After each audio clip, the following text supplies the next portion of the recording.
Excuse me. I am but a simple beggar. Is this the kingdom of the Czech Republic?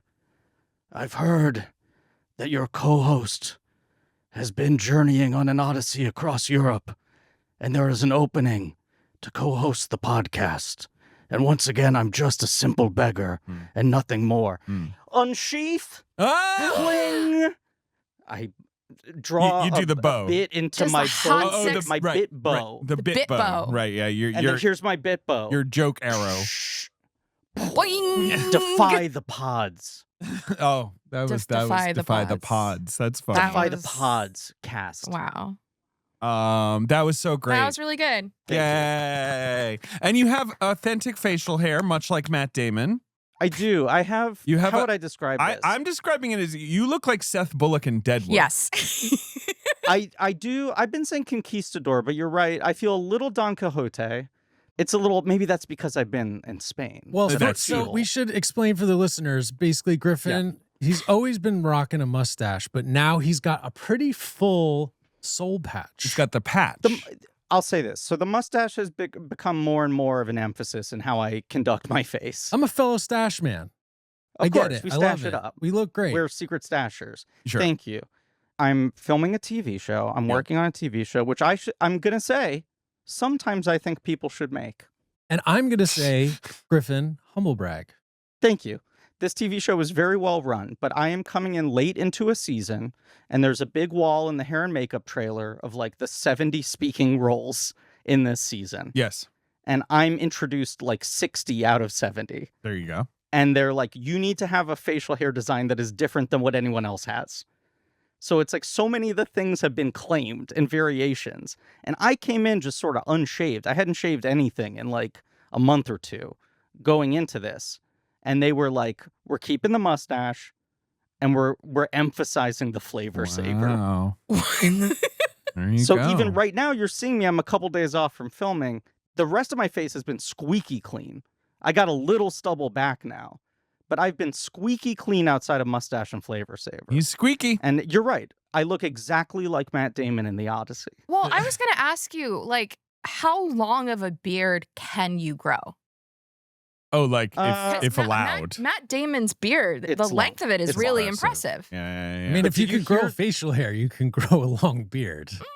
You can. It's about commitment. It's about My time. problem is, It might be if I have years. too much, yeah. if I have too much beard, I start like picking at it as like a nervous tick. Exactly, right. It just And then I gets- start yeah. like pulling out and futzing with it. So then I usually don't let it get past a certain point.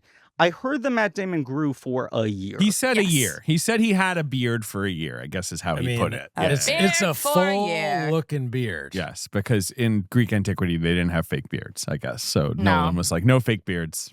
Well, and we know that this is a movie that is 100% historically accurate, and that's Exactly. why no one is angry about it. Exactly. Wait, people are already angry about it? Oh, don't worry about them, Ben. Don't worry about those guys. We're here to celebrate. It's guys? You're saying it's angry guys? What if it was all girls? Ben, if I told you that one multi-billionaire was angry about this movie, who would you guess it was? One very online, Well, let me think. very Are they rich are man. they normal though? the most normal. Okay, then Elon Musk. Perfect sense of humor. Yes, exactly. Yeah, exactly. okay. But Okay. What's this podcast called? this is called The Podyssey. It's called Sure. Blank Check with Griffin and David, but Yes. today we're going on a Podyssey. We are going on a Odyssey to Ithaca and I guess Troy and A bunch of other Assorted unnamed islands islands, with yes. scary stuff Upstate on them. New York City's, yeah. right, yeah, a bunch of other right. Yeah. That's so true. Socrates. Have you guys been to Yeah. Ithaca? Of course, my mother is a Cornell alum. The thing that's really scary about Ithaca, as far as walking around, is the gorges, and you have to go over these bridges, and you just look down, and it's quite hefty. it's just It's quite a drop. such a drop. I visited Cornell and Ithaca on like a little college tour. Uh-huh. And the Okay. one thing that everyone talked about was like, oh yeah, lots of people just like fling themselves I know. off into the gorges. My It's an issue cousin there. went to Ithaca College and just casually mentioned, like, yeah, people just will commit suicide. Because it's You too know, gorgeous. It's very small. And look at the island. Like, God, everyone's fighting over this. It's not that big. yeah, but cares? like, you know, It looks it's like it has home. some nice beaches. It's home. I know. It's home. It's home. But, you know, Pattinson's coming all the way out just to try and get this little lake. Why not this island? Look at this island. This island's huge. Kefalonia, right next door. I don't know. Maybe there are fucking monsters on it. The thing Yeah, about God, Ithaca all these islands is seem that to have there are monsters no on them. monsters on there. They're just They're Well, like monsters. There's men. There's right. petty Men men. are the monsters. They're the real But you don't monsters. have like giant Bill Irwin like butt naked with one eye eating you. See, my read on it was just the smaller island is maybe more strategic. Maybe. It's just maybe safer. I think easier to govern too. It's just kind of Possibly. like, There you hey, go. you know, got some sheep. I want to front load this. The Cyclops sequence in the movie is the highlight of the film for me. Interesting. I would not say that's true for me, but it makes sense that it is for you because it have big monster, which you do I love love a big, Big monster. Monster. Right. I also love Bill Irwin. We love Bill Irwin. It genuinely was one of the first times in a long time that I watched a sequence in a movie and went, I have no idea how the fuck they did I this. had the same. I certainly, obviously, I was trying to give myself over to the movie, but I was constantly kind of like, I guess there's some forced perspective stuff, but I'm Yeah. not totally sure how they pulled this off. But then it's that great movie magic thing where you watch one shot and you go, okay, I think I figured out think how I they can did Right. this. And then they this switch one- it up on cuts, you. the next shot completely breaks whatever your sense was. And part of it is that he's pulling things back to basics so much Yeah. that any overcomplicated process that you would just assume or hand wave away, you're ruling out. Yeah, I don't know. It was very cool when he pick up Guy and eat him Yeah, that was scary. Crush 'em, I didn't. squish 'em. I got scared. Step on him with foot. and step on him You with know- foot. you know what's- Squeeze them and like a squeeze 'em. toothpaste. I know. You know what's so cool about the Odyssey is I wouldn't be surprised if all of us had a different favorite section of the movie. Okay, let's go around. Let's do this. Let's go around the horn. I David, think favorite section? Marie and I have the same favorite section though. Well, I have two favorite sections. Oh, I know My favorite mine. section is certainly Cersei and the pigs. Yeah, I mean, that Cersei, was Cersei yeah. was sure. a big standout for me, but I also was really, really moved by the flashback to Odysseus's experience of carnage in Troy. That was very I was very impressed by the narrative thing he was doing in the third act. Certainly, yes, that is fair. Ben, Okay, I'm gonna attempt to say the name of these people, and I'm sure I'm gonna butcher it. The Lastragonians, The big guys. the big Yeah. Yeah. fucking Yes. crazy I mean, knights. you like a Oh big my guy. god, it was Yeah. so sick. Yeah. Yes, And that was crazy when it was like, who's that man? And then it turns around, it's a giant kid Sure. Cool. and he's laughing. Well, that was great. It's weird that Ben liked the sequence with the taunting child and the giant brute army, and I like the sequence with the emotionally wounded monster just in a fetal position in a cave, played by one of America's finest clowns.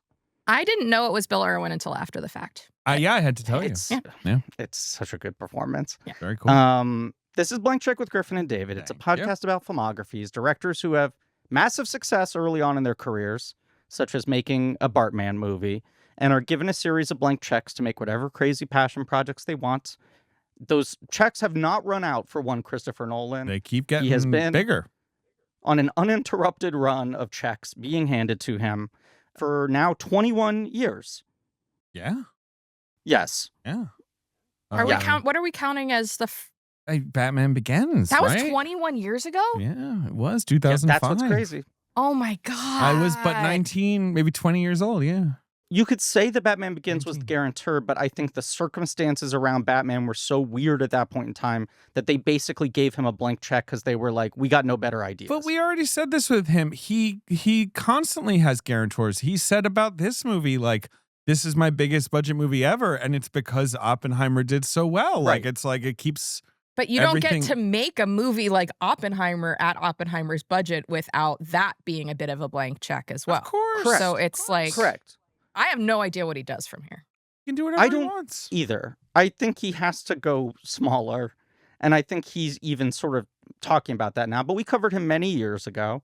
His success has only grown since we covered him. At the time, he already was arguably the filmmaker of his generation. And with every successive film, he's only become more and more important. And now he's making what feels like the biggest movie you could possibly imagine. Yeah, sure. I mean, we had this conversation after Oppenheimer, all of us, where we were just like, the fuck does he do next?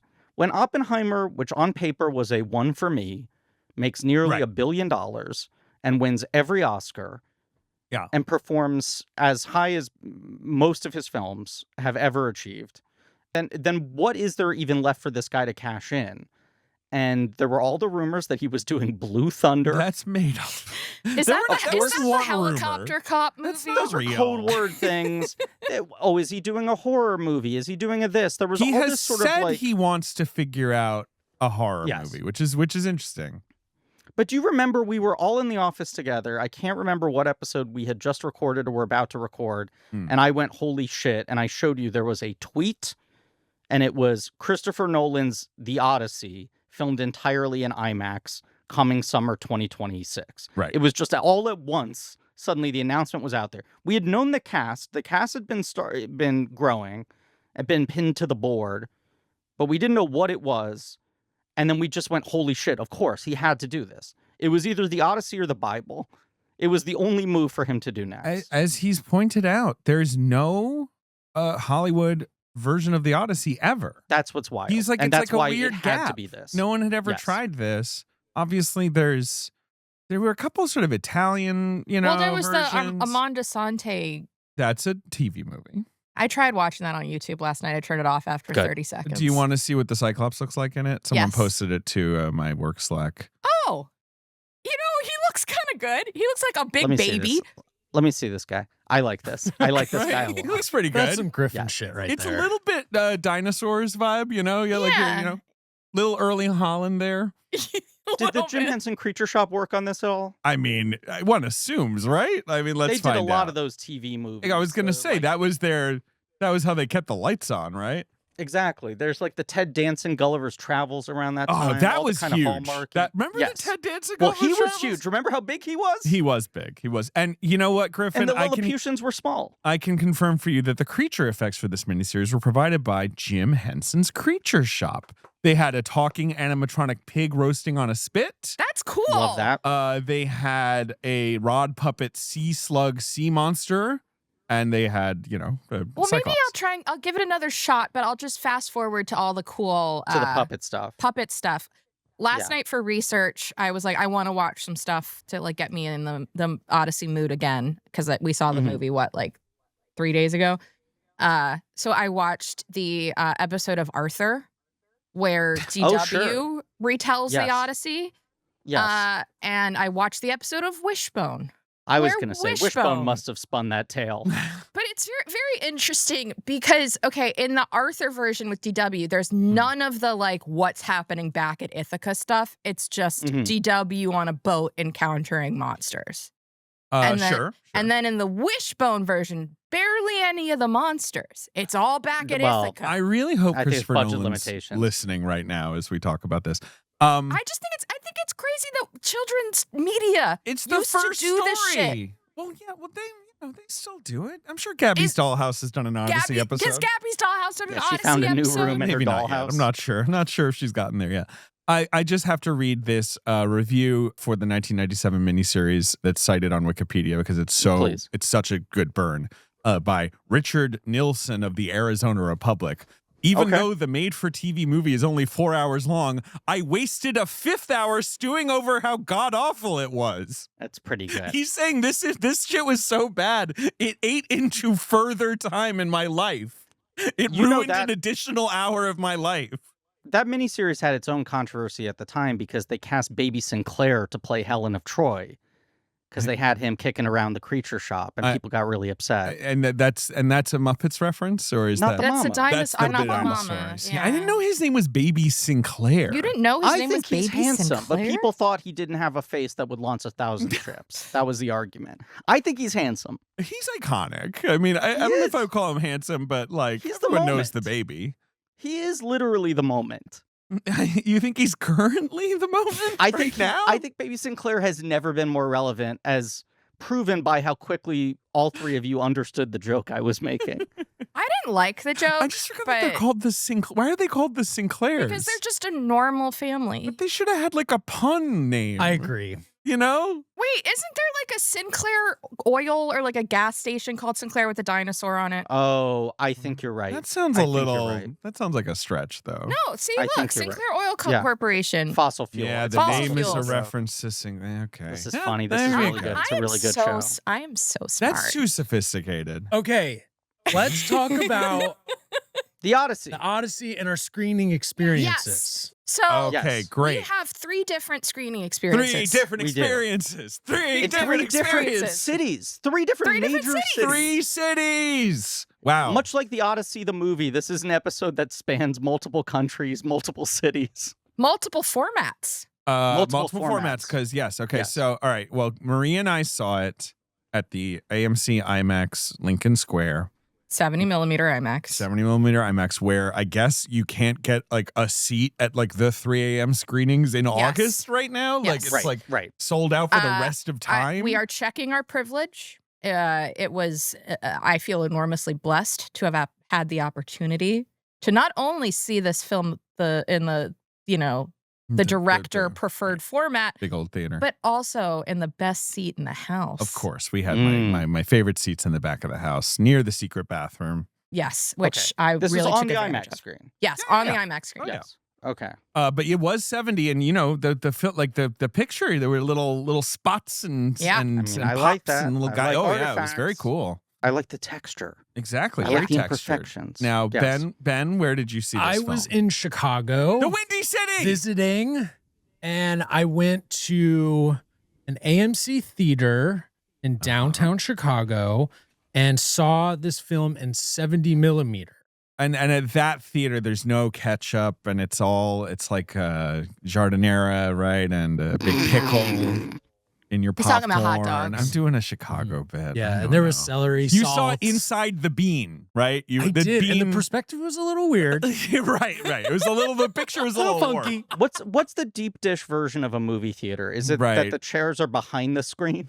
It's like the whole theater is kind of like a conversation pit, Yeah, but it just that's goes Yeah. way pretty down. funny. Or it's maybe it's like Ben's original pitch of like the underwater upside down movie theater. Right. That would be good, especially for that. Anyway, okay, so yeah, you were in Chicago, Mhm.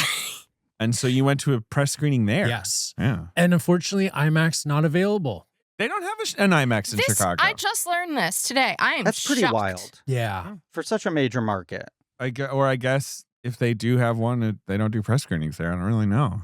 Do you know what format you saw, Ben? Was it 35? 70. Was it a digital? You saw it in 70. Okay, so you saw it in a Gentleman 70.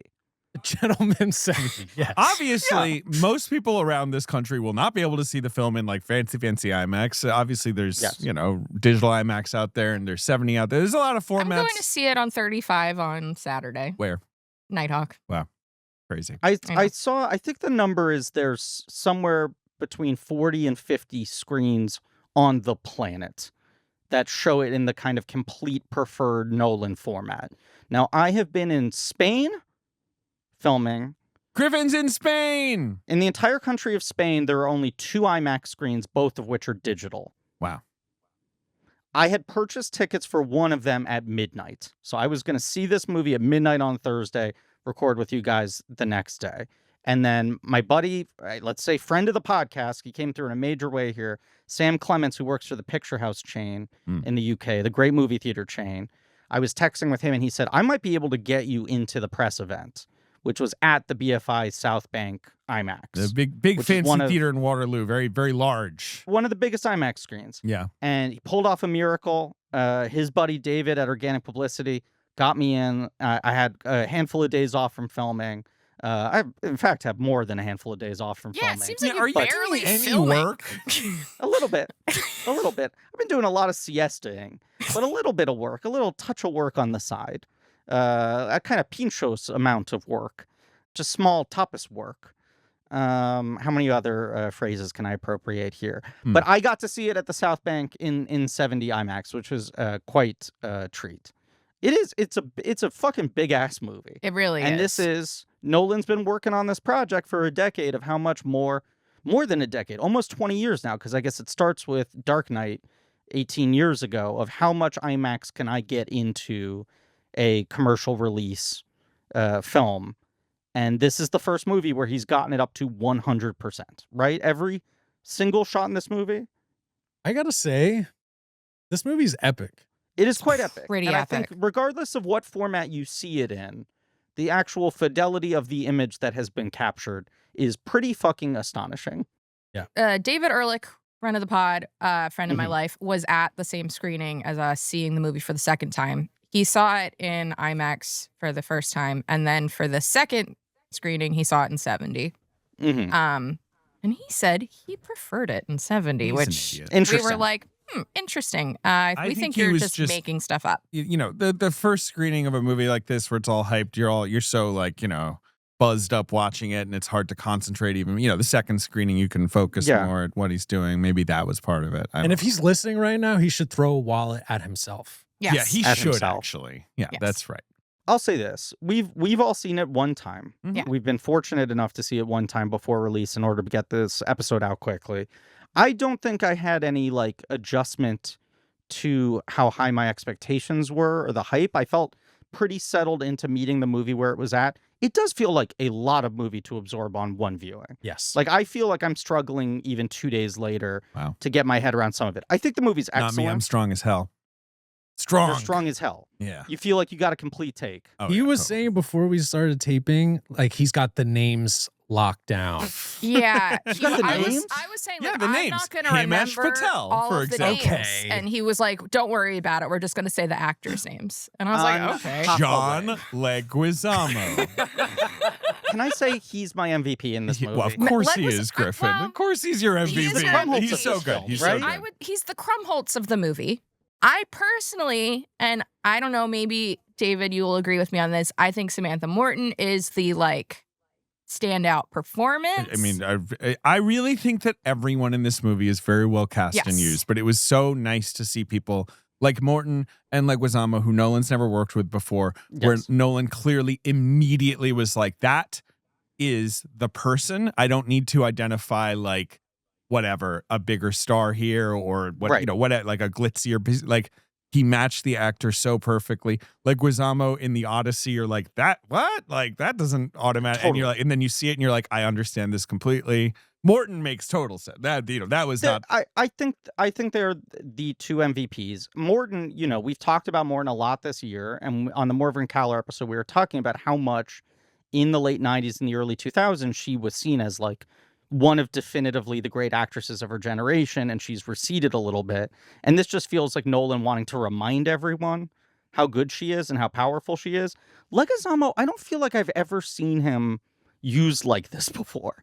It's like interesting. I was this trying was to think like about this. Yeah. What, unlocking new chambers for me, because he's like So kind good. of the heart of the movie. He's Yeah. like, he is. in a yeah. way, the emotional spine of the thing, who all the other characters are filtered through. I, for some reason, kept thinking about John Wick because Odyssey does have a John Wick vibe of like, he's coming back and he's mad. Like, Which I feel like maybe everyone should John be Wick afraid. has an Odyssey That- vibe. Of course, absolutely.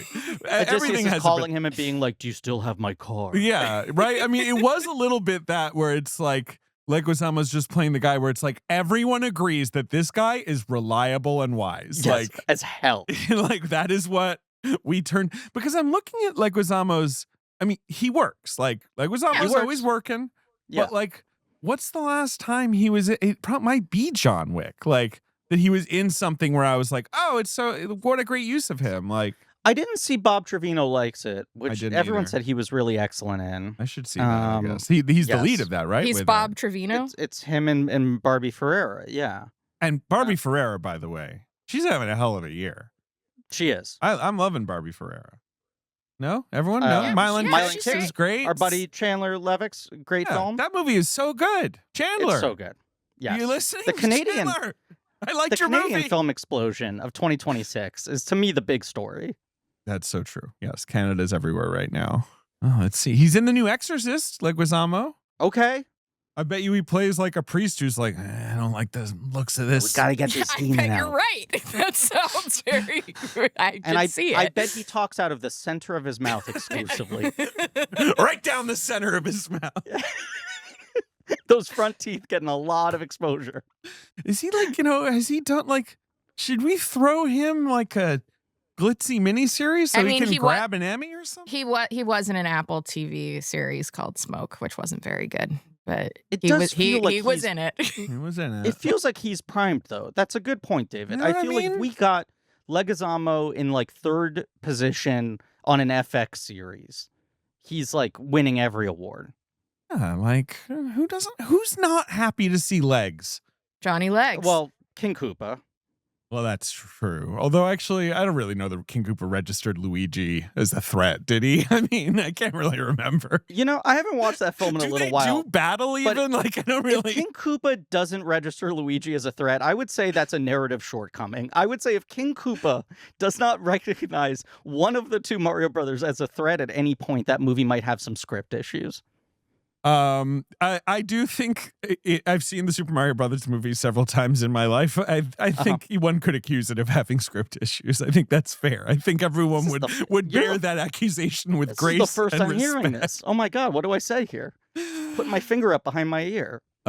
So here we are. We saw the Odyssey. So Griff, you saw it at the BFI. Was that nice? That's a lovely theater. I haven't been there in a long time, but it's very cool. Yeah. It's a big old circle. It's in a circle. You got to go a little bit underground in a tunnel. Cool. Yeah, because it's in the middle of a giant roundabout. Like, correct. It's like there's cars going. It's around. in the middle of like a traffic circle. Yeah. Yes, and so you got to take an underpass to go into the secret chamber. Cool. That's great. See any pals there? Any of our Brit pals? Honey Ross, friend of the podcast. Okay. And Sam Clements was there with me. I don't think I saw anyone else. Okay, fair enough. But I was immediately taken aback by, and I think I wasn't reading early responses. You guys had gone with Marika Brownlee. Mm-hmm. Ben was seeing it the same time that I was vaguely. I'd gotten general thumbs up from people I knew, but I wasn't reading anyone's deeper thoughts. And I was taken aback immediately because Sam helped me get into the screen, but he had already seen the movie. And there was a whole kerfuffle with me being his +1 where they wouldn't let me in without him. So he said, I'll come and I'll sit through the first 30 minutes again and then I'll leave. And I said, is the opening particularly good? I was wondering, does it have one of these classic Nolan sort of James Bond style Dark Knight, Tenet, you open with something kind of just so fucking insane. Right. Mm-hmm. And he was like, the opening's great, but it's not like that. And the movie starts and immediately it was just like, this is not where I thought this film would start.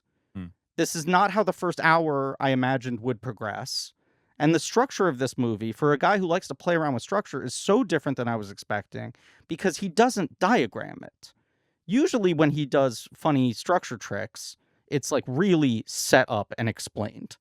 And this movie almost immediately reminded me so much of Thin Red Line. Okay. Yeah. In that it feels like it's editing based on emotions. That's interesting, Grace. So, I will say the Odyssey, am I the only reader of the Odyssey in the room right now? Not to Odyssey mog anyone. I mean, I studied poetry it in mog. school. Sure. Okay. So you read it. I have no memory of it really, but I have brushed up a little bit and just watching some YouTube guides. I bought a graphic novel version of it with pictures. Yes. Who did this graphic novel? It would be a disaster if the graphic novel didn't have pictures. That would be a huge mistake. A big bummer. Gareth Hines. I've seen this. I think my wife has used this as a teaching aid because she teaches the Odyssey. Yes. Your wife teaches the Odyssey. She does. But the first 4 books of the Odyssey are from Telemachus's perspective. They do have this kind of prologue-y kind of where's Odysseus? Son of Odysseus, we should say. Telemachus is the son of Odysseus, and he is played by Tom Holland in the film. You guys notice that? Yes. Peter Parker was there. Peter Parker himself. Nathan Drake himself. Did you guys see the video of Tom Holland and Matt Damon doing a junket thing where they had to guess make a pizza? I did not see the one where they had to make pizza. What did they have to guess? They have to guess which of their films by just the colors of the frames. You ever see the movie LUTs thing or whatever? Yeah, yeah. And it was, that's a fun game. it's tough to put those two filmographies next to each Well, other. that was what was really fucking funny. Right, Damon has like 8 So masterpieces. it's like, okay, so is this movie The Departed, Interstellar, or Good Will Hunting? One of the 14 Soderbergh movies I made, and Tom Holland's like, is this Chaos Walking? Well, no, for Tom Holland, they gave him his 3 Spider-Man movies, and he had to guess. So and I'm like, lame. they all fucking look the same. I wouldn't be like, it was so sad. I felt so bad for him. Is this the best? I mean, I think The Lost City of Z is my favorite movie that he's ever love been. that film, yeah. But then I think this is a huge challenger. I don't see anything else in his filmography that I would really vault up the list here. It is wild that. Yeah. I mean, obviously, No Way Home was so fucking humongous and was, one of the first in a series of movies that saved Hollywood after the pandemic, right? And it got a little erased by Top Gun Maverick and Barbie and Oppenheimer. Yeah, but it was and some of the movies that came after. Phenomenon. Yeah, humongous. Sure. It's one of the 10 highest grossing films of all time. And he's been a little silent. And I think there's been a couple years for all of us to stroke our chins and be like, is he juiceless? Like, where the fuck does his career go at this point? Especially because everything he tried to do outside of Spider-Man really didn't work. And yet, he is about to be the undisputed king of the summer box office. It's true. He's about to have a humongous fucking summer. He's going to have a huge... It's just July. He's the king of July. Sully could have only dreamed of the kind of July he's having. That's so true. I think he was very well cast in this movie. Yeah, I thought he was well deployed in this movie. I think you know what? I'm going to give him his flowers. I think he's good in the film. I know some people are like, no, I just sort of felt like Tom Holland-y to me. But no, I think he's good. I think he really he's good at playing someone who needs to learn. Like, and mature and grow. Like, and I'm not saying that as a neg the on problem him. with him is gonna be can he ever age into anything else? I'm not sure. I saw him saying in an interview, like, I think this will be the last time I'm kind of playing a kid. And I was like, maybe. Like, it is like I know that he is 30. He is 30. I cannot believe that he is 30. You do have a baby face. But it reminded me a lot of his Lost City of Z performance. Like it did, like. Yeah. There's that John Mulaney joke of I'm sober, which I know is surprising to people because I look like someone who hasn't done anything before. Right. He's just been sitting in a room eating saltines. Crackers. Yes. Right. A lot of this Odyssey Spider-Man promo tour has been Tom Holland pushing Biro, his non-alcoholic beer alternative. Yeah. And that's another thing where you're like, I can't believe you're old enough to be sober now. I'm happy for him that he's got for him. Whatever equilibrium he desires or whatever. But yes, it is interesting. But he reads as perpetually 16. Yeah. He does, which is why he's in this role in which literally the point is that he is not of age yet. Like, the point of the Odyssey is like, you are Odysseus' son, you're a strong young man, but you cannot inherit his throne yet. So I got to keep weaving this fucking thing until he comes back. Can I save Hollywood? Thank you for your service. How about you sit here in the corner and you do your thing, and we're just going to wait on Matt Damon to come back.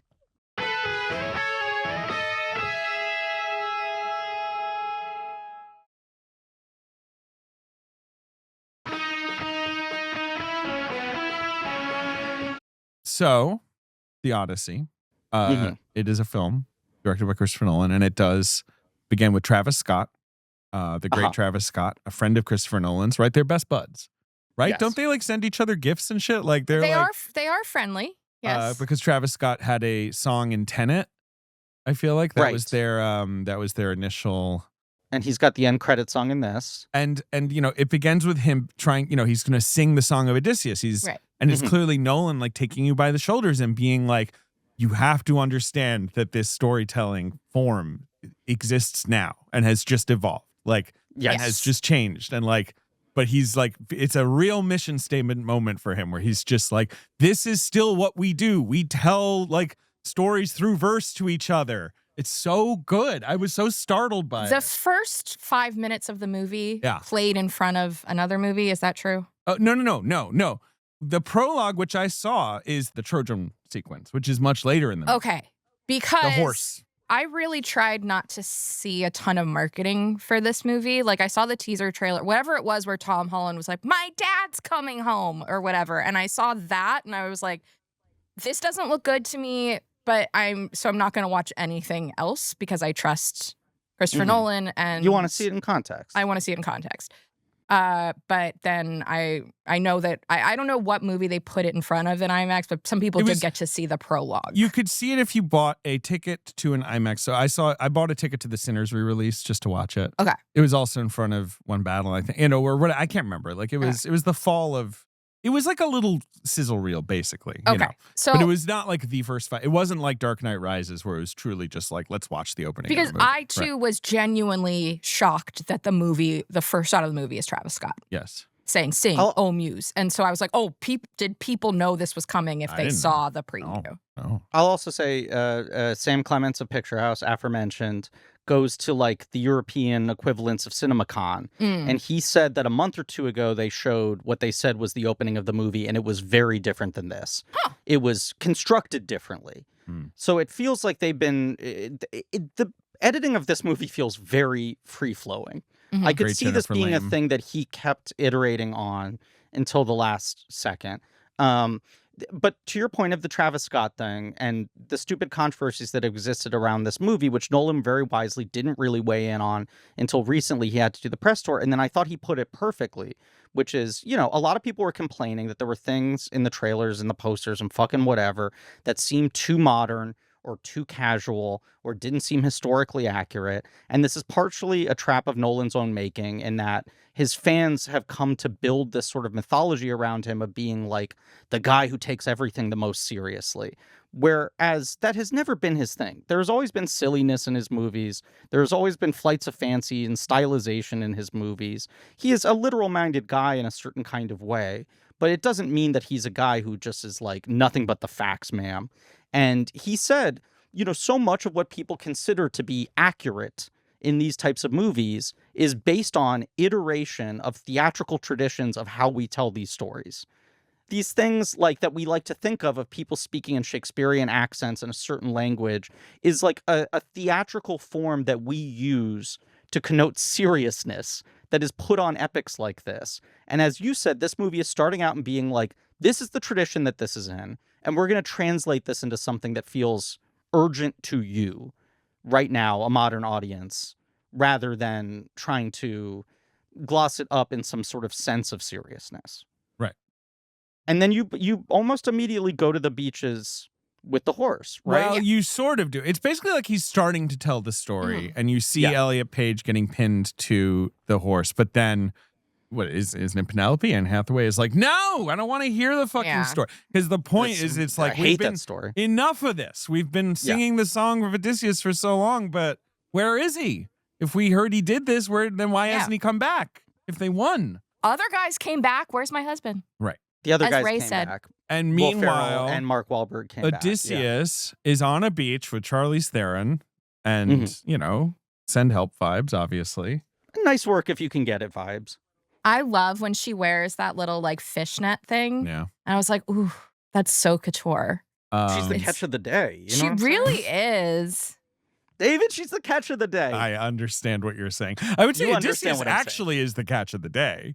She caught him. And well, she's then maybe like, you should put that fucking She's been feeding his ass lotus. I know. He really likes that lotus flower. It doesn't look that. It was very pretty. It didn't look appetizing to me. But it's not about how it looks. It's about how it feels. I understand. I could use some lotus sometimes. Definitely lately. Well, I mean, once in a while, you got a lotus night. Yeah. I mean, I'll you tell need you. You need to pull a pedal. Yep. Or two. Mike White, he could use the lotus. He could use it. I think he's got more than enough of it. He should share the lotus. You're right. He should share the lotus. I don't know. I was trying to figure out a White Lotus joke. Can Mike White share the lotus, please? Just share the lotus, Mike White. Just share the lotus, Mike White. Did I just? I just saw something that he wrote. What was it? Oh yeah, Despicable Me 4. Yeah. Oh, okay. He has a writing credit on that one. And on 3, maybe he's got him on 2 of them. Am I wrong? Let's find out. He also wrote Migration. He wrote Migration. He has no other Minion credits, but of course he wrote the Emoji Movie. That's okay. There we go. Which is not Illumination, but I lump in my mind. And he did write Pitch Perfect 3 and no others. Yes, weird. We both were watching through all the Despicable Me and Minions movies in anticipation of Minions and monsters simultaneously. Yes. And it was very funny for you and I to check in with each other and be like, yep, still don't like these very much. Not too much. I like the two Minions. more to watch. Right, yeah, no, but they never really got me those earlier ones. See, you were like way out on Gru and really in on the Minions, and I'm a little bit in on Gru, and I'm not that in on the Minions. And both of us were just like, not my cup of tea. Some stuff I like. Anyway. I don't like Gru. I'm sorry. To Gru. I kind of like her. And you know who I really like? Gru's mom? No, Gru's wife, Lucy, who is her own person, who has a lipstick taser, and I think is quite fetching. Yeah, she's okay. Played by Kristen Wiig. I'm glad she's cashing the checks. I'm glad everyone's cashing their checks, you know? That's direct fine. deposit on that one, right? Yeah. No one's taking the time to run those to the bank. No. They're doing mobile deposit, or at worst, they're taking the photo on their phone.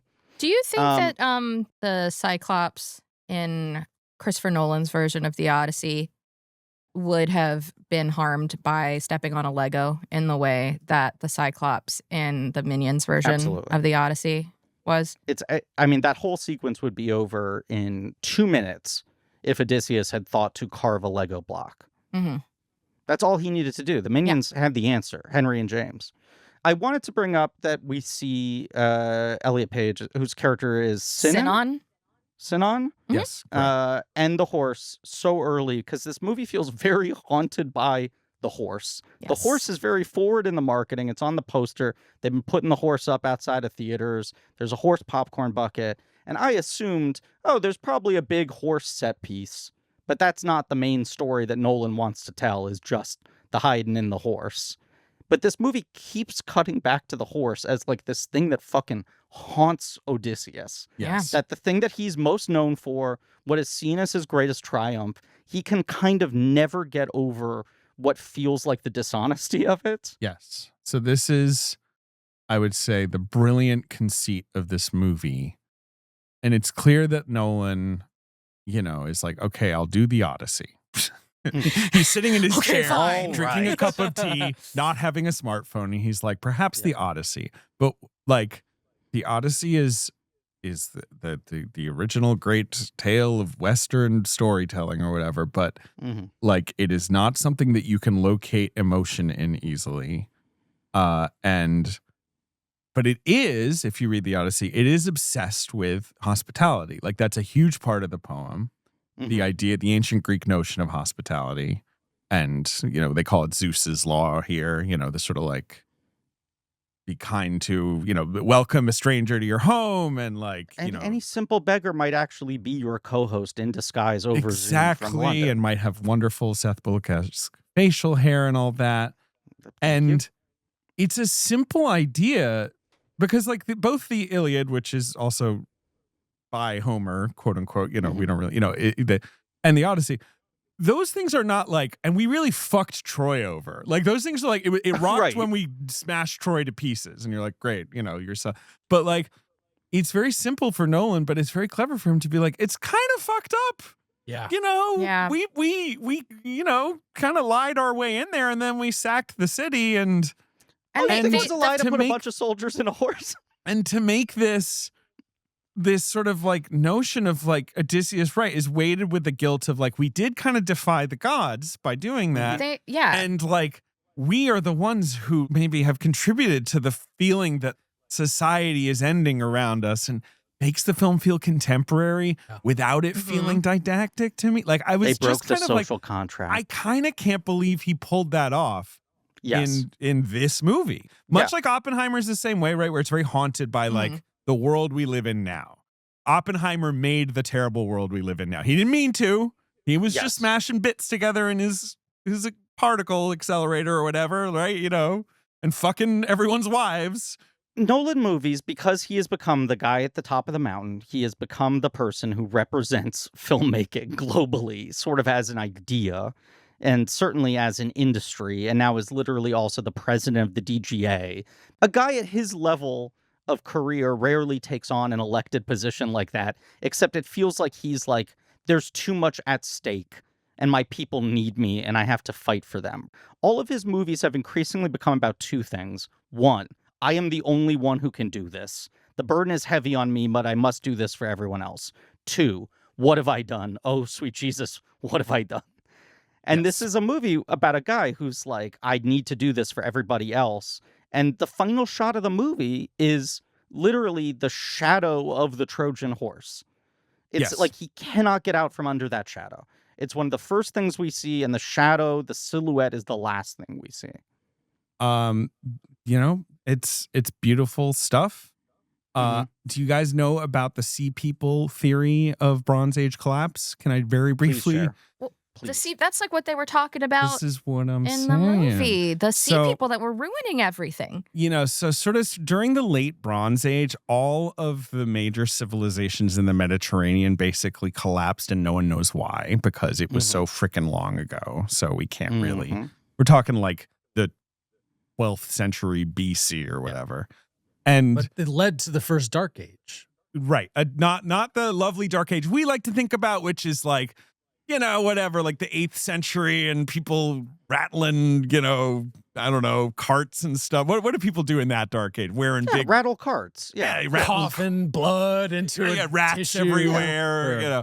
But like the old Dark Age. And one of these notions is like the sea people, like it's like an academic theory that like these kingdoms were done in by invaders, and no one knows who or even why or except for, but like, and I just love Nolan picking out on that and having that be this like looming threat in the movie. And then of course at the end it's like, well, no, we're the sea you know, people. we're the ones who ruined civilization, like going to do a stupid war that sucked for no good reason, and then returning home to like, you know, like places, you know, our homes were in turmoil and like with civility gone and everyone at each other's throats and getting stabbed.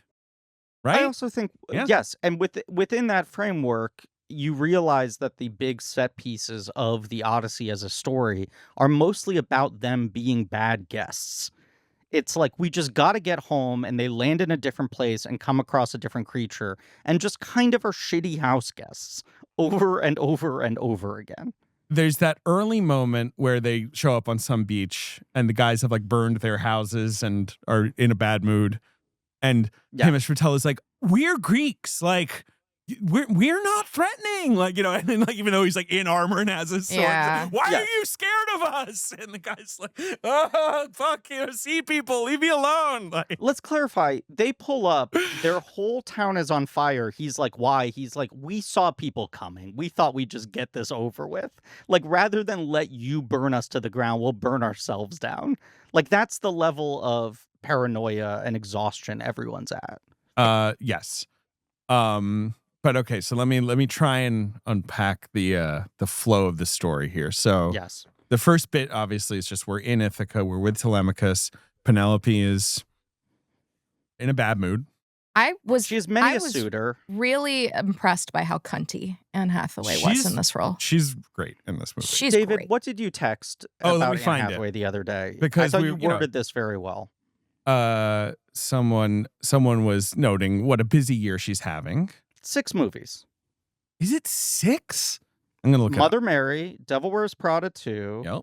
The Odyssey. Oak Street. Verity. Oak Street, and I believe there's one more that I'm forgetting. I think it's just 5. 6. Just 5. It's just 5? There's a movie called Alone at Dawn that's a Ron Howard movie. Yes. With Adam Driver, but I'm not sure if we know when that's coming out. It'll come out eventually. Well, now that I know it's only 5, she seems like a slacker. I said Anne Hathaway is a gift to Hollywood that we should always be thankful for. And I certainly believe that. The range of just even the 3 movies she's had out so far is pretty astonishing. Well, it's also interesting because, like, it's not like Anne Hathaway she's been working, like, it's like she didn't, like, go dark. But it was sort of like... The size of the movies had shrunk a little bit. Yeah, like, after Ocean's 8, which she's great in, but that's a supporting role or whatever... You know, she's got that weird Serenity, The Hustle, Dark Waters year where, like, we love Serenity, but it's a weird one. The Hustle was filmed like 7 years prior. Right. Dark Waters is a wonderful movie, but she's kind of just showing up to help it along the line. Right. Yes. As you said, that was a tax deductible Last thing he wanted, disaster. Right. last thing he wanted is one of those movies where you're like, did they forget to finish it? Like, sorry to that movie. The Witches. The Witches obviously was 5 stars, A+. We love that one on blank check. This is like, all these movies are in one of two categories. She tried something smaller and more interesting and it worked or it didn't, or a real failed attempt at a major movie. So the stuff she's doing that's good is not really at the center of the culture, and the stuff that's attempting to be at the center of the culture is not working. But then, like, you know, Locked Down, we're going to give everyone a pass on that one. The pandemic made everyone happen. Right. Armageddon Time, again, she's great, but it does it a little bit, again, kind of like, I'm here to help this movie along. I'm not. And then Eileen I did like, but it didn't really go anywhere. So good. She's excellent. She's great in that. Eileen. I did not see the Rebecca Miller film She Came to Me. Me neither. No, which is her and Dinklage, and who's the other Marissa guy? Tomei? Oh, Marissa Tomei. And then there was The Mother's Curse or whatever that movie's called. So her very kind of like trashy 2024 of Mother's Instinct and The Idea of You. The Idea of You is good. No, it's not. Yes, it is. It is good.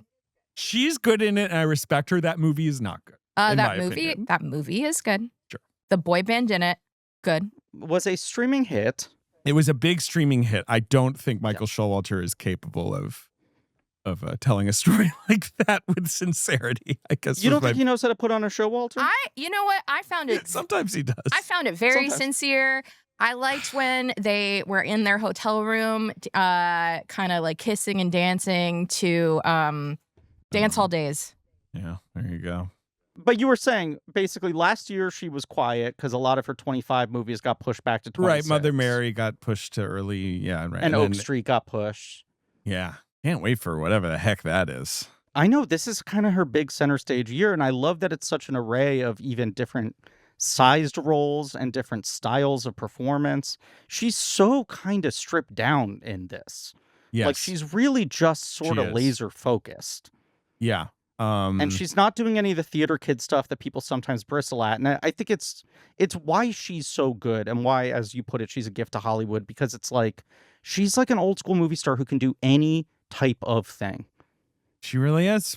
And, you know, like the scenes she has, the flashbacks with Damon before he goes to war are really like simple and beautifully done and get all the emotion across very fast. Also, fucking sexy.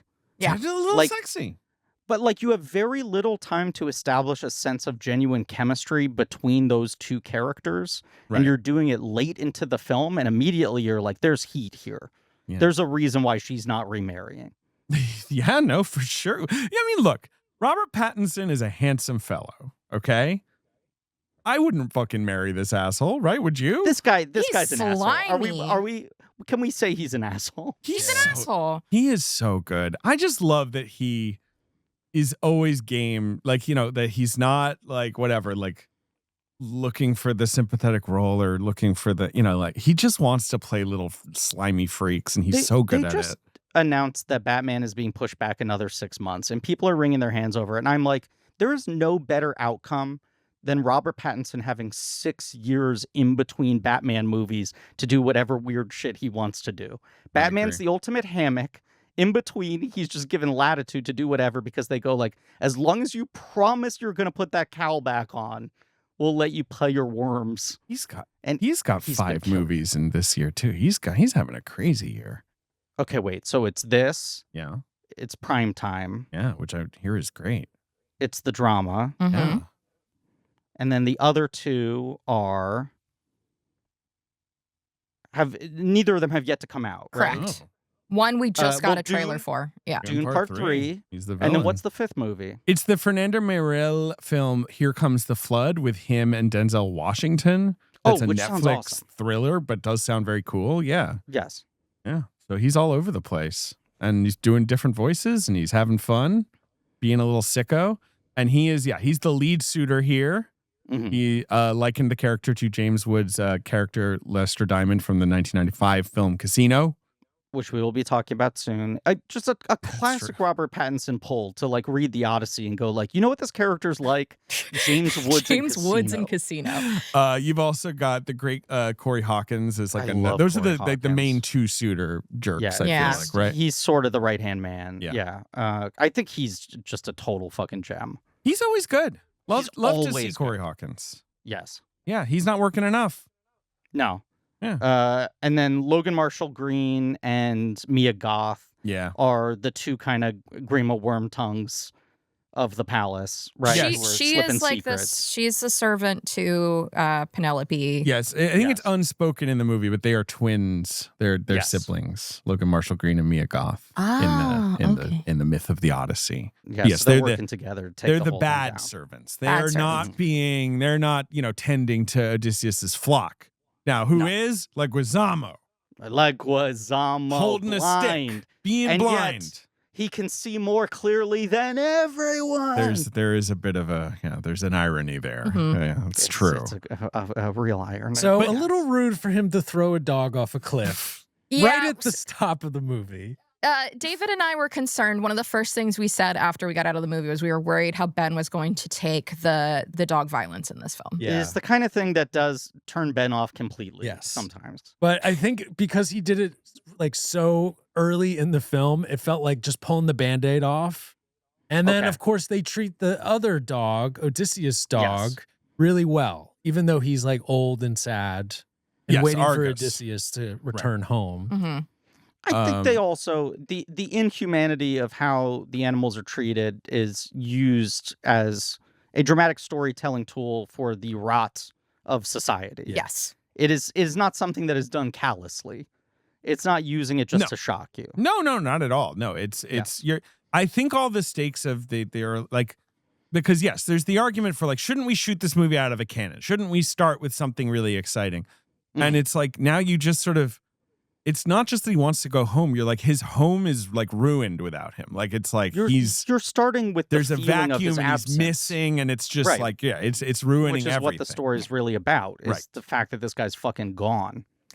And there are like two main sort of narrative or storytelling devices, I guess. The first is Tom Holland hearing stories about his father. Sure, right. As he Who he's is never on his, met, he's essentially. You're right. He was a baby a wee baby when he left. when he right. left. So he is traveling and hearing stories from other people, most notably John Bernthal. Yeah, Bernthal. Let me tell you something. Your dad He's is a like- pretty That's cool like guy. the 5th season of Serial and pull enough stories together from his dad to get a good narrative Yes. going. Right. And then on the other end, we have Matt Damon with Calypso, played by Charlize Theron. Mm-hmm. And she is kind of goading him to remember how he ended up. How did I get here? What Right. happened Yes. to my men? But also being like, do you really want to remember? Doesn't remembering Are you ready suck? yet? Doesn't it suck? Here, have some more Lotus, baby. Yeah, take some Lotus. We're sort of like trying to put the pieces together of like, okay, what happened? Where are his men? What happened? Why hasn't he come home? Mhm. And then I feel like then we do find, okay, what do you remember? We do finally get to them like getting on the boat, and I guess is the first place they go to the Cyclops, right? Like that's the first sort of Yes. major That's sequence. the first major set piece in Right. Yeah. Odysseus' But we journey also that we see. establish what life was like back on Ithaca before Odysseus left. We meet young Robert Pattinson and young Elliot Page. That's I true. was gonna say, yes, this Which is set up sets very up early a- on. A very upsetting dynamic of What is Pattinson's character's name again? It's like Antonius or whatever, Antonius. He's and yes. And But the volunteering Marie, Right. Antinius maybe. Antinius. I don't know. Yes. I don't know. Give me a Uh, break. What do but I know? every time I watch something where it's like little boys going off to war, this Mhm. also happens in Horatio Hornblower and in Master and Commander. I just get very upset. Well, I think it shouldn't happen. But they're drawing sticks, and They're drawing lots. Yeah. Like a short stick gets you on Yeah. the boat. and Odysseus' cousin Sinon draws Elliot Page. Ilya Page draws whatever the stick that means that he has to The go to short stick. war, Right. They say there's a lottery draft going on. They need to build an army. It's a lottery draft, and Sinan gets picked, who is a very small child. Yes. Right. And the Pattinson character sort of volunteers to go in its stead, not just out of some generosity, but also because of, I think, an ego of wanting to be a big, tough boy. He's a little older. He's a teenager. And Odysseus puts his foot down and goes like, it's got to be who's chosen, and also says to the Pattinson character, No. Antonio, and it's Pattinson draws the short stick. Sinan is put in his place. Right. Oh, okay. Yeah. The whole point is that Antonio's ducked the draft. Correct. That's why him giving the lot back to him is like, this is your shame. I misread that. See, I also didn't get that. Right. Like, it's like Antonius is I think, the richer, because he is like one of the big wigs, or his family right on Ithaca, one assumes. That's why he's like a so cheap he suitor. pays the littler guy. And like, to take his they're points. saying that Odysseus basically kind of knew what was happening and overlooked it, or like didn't put his foot down because like he knows, like he doesn't want to wound the pride of the parents. Like they say, and this will all be helpful on rewatch, I will say, because like this information, it's the classic Nolan thing of this information is being like hydraulically delivered to you in voiceover and flashback, and you're like, okay. And you can tell, like, it's the Nolan thing where he's like, this will matter later. Like, you need to know all the context. I mean, that happens in like the first 10 minutes very of the early movie. on. You barely met the characters. We have not met the characters, and I did not even totally track that, that Sinan had become, Elliot Page had grown up to be. Right. Because Leguizamo says something to the effect of, he needed to do things to help the ego. And basically Odysseus says this thing of, no, it's actually good if you stay because you need to watch after your family and watch after my family as well, which kind of poisons him with the idea of, oh, I have a responsibility to watch your family. I should probably fuck your wife if you disappear. That's kind of the implication, is it not? That's he goes, message received, I got it. So if you're gone for like 5 years, I should start trying to fuck your wife? Maybe Greek law should have some rules on this, okay? Right. Maybe there should be time limits. Yes. But okay, but no, we're with Odysseus, and it's post-Troy. We still haven't really seen the sack of Troy, but we've seen little glimpses of the horse and all that. And God, the horse looks so good. The horse looks really good. Pretty cool. Really awesome. It's awesome. And he sees, Agamemnon, played by Benny Safdie, in this crazy imposing armor.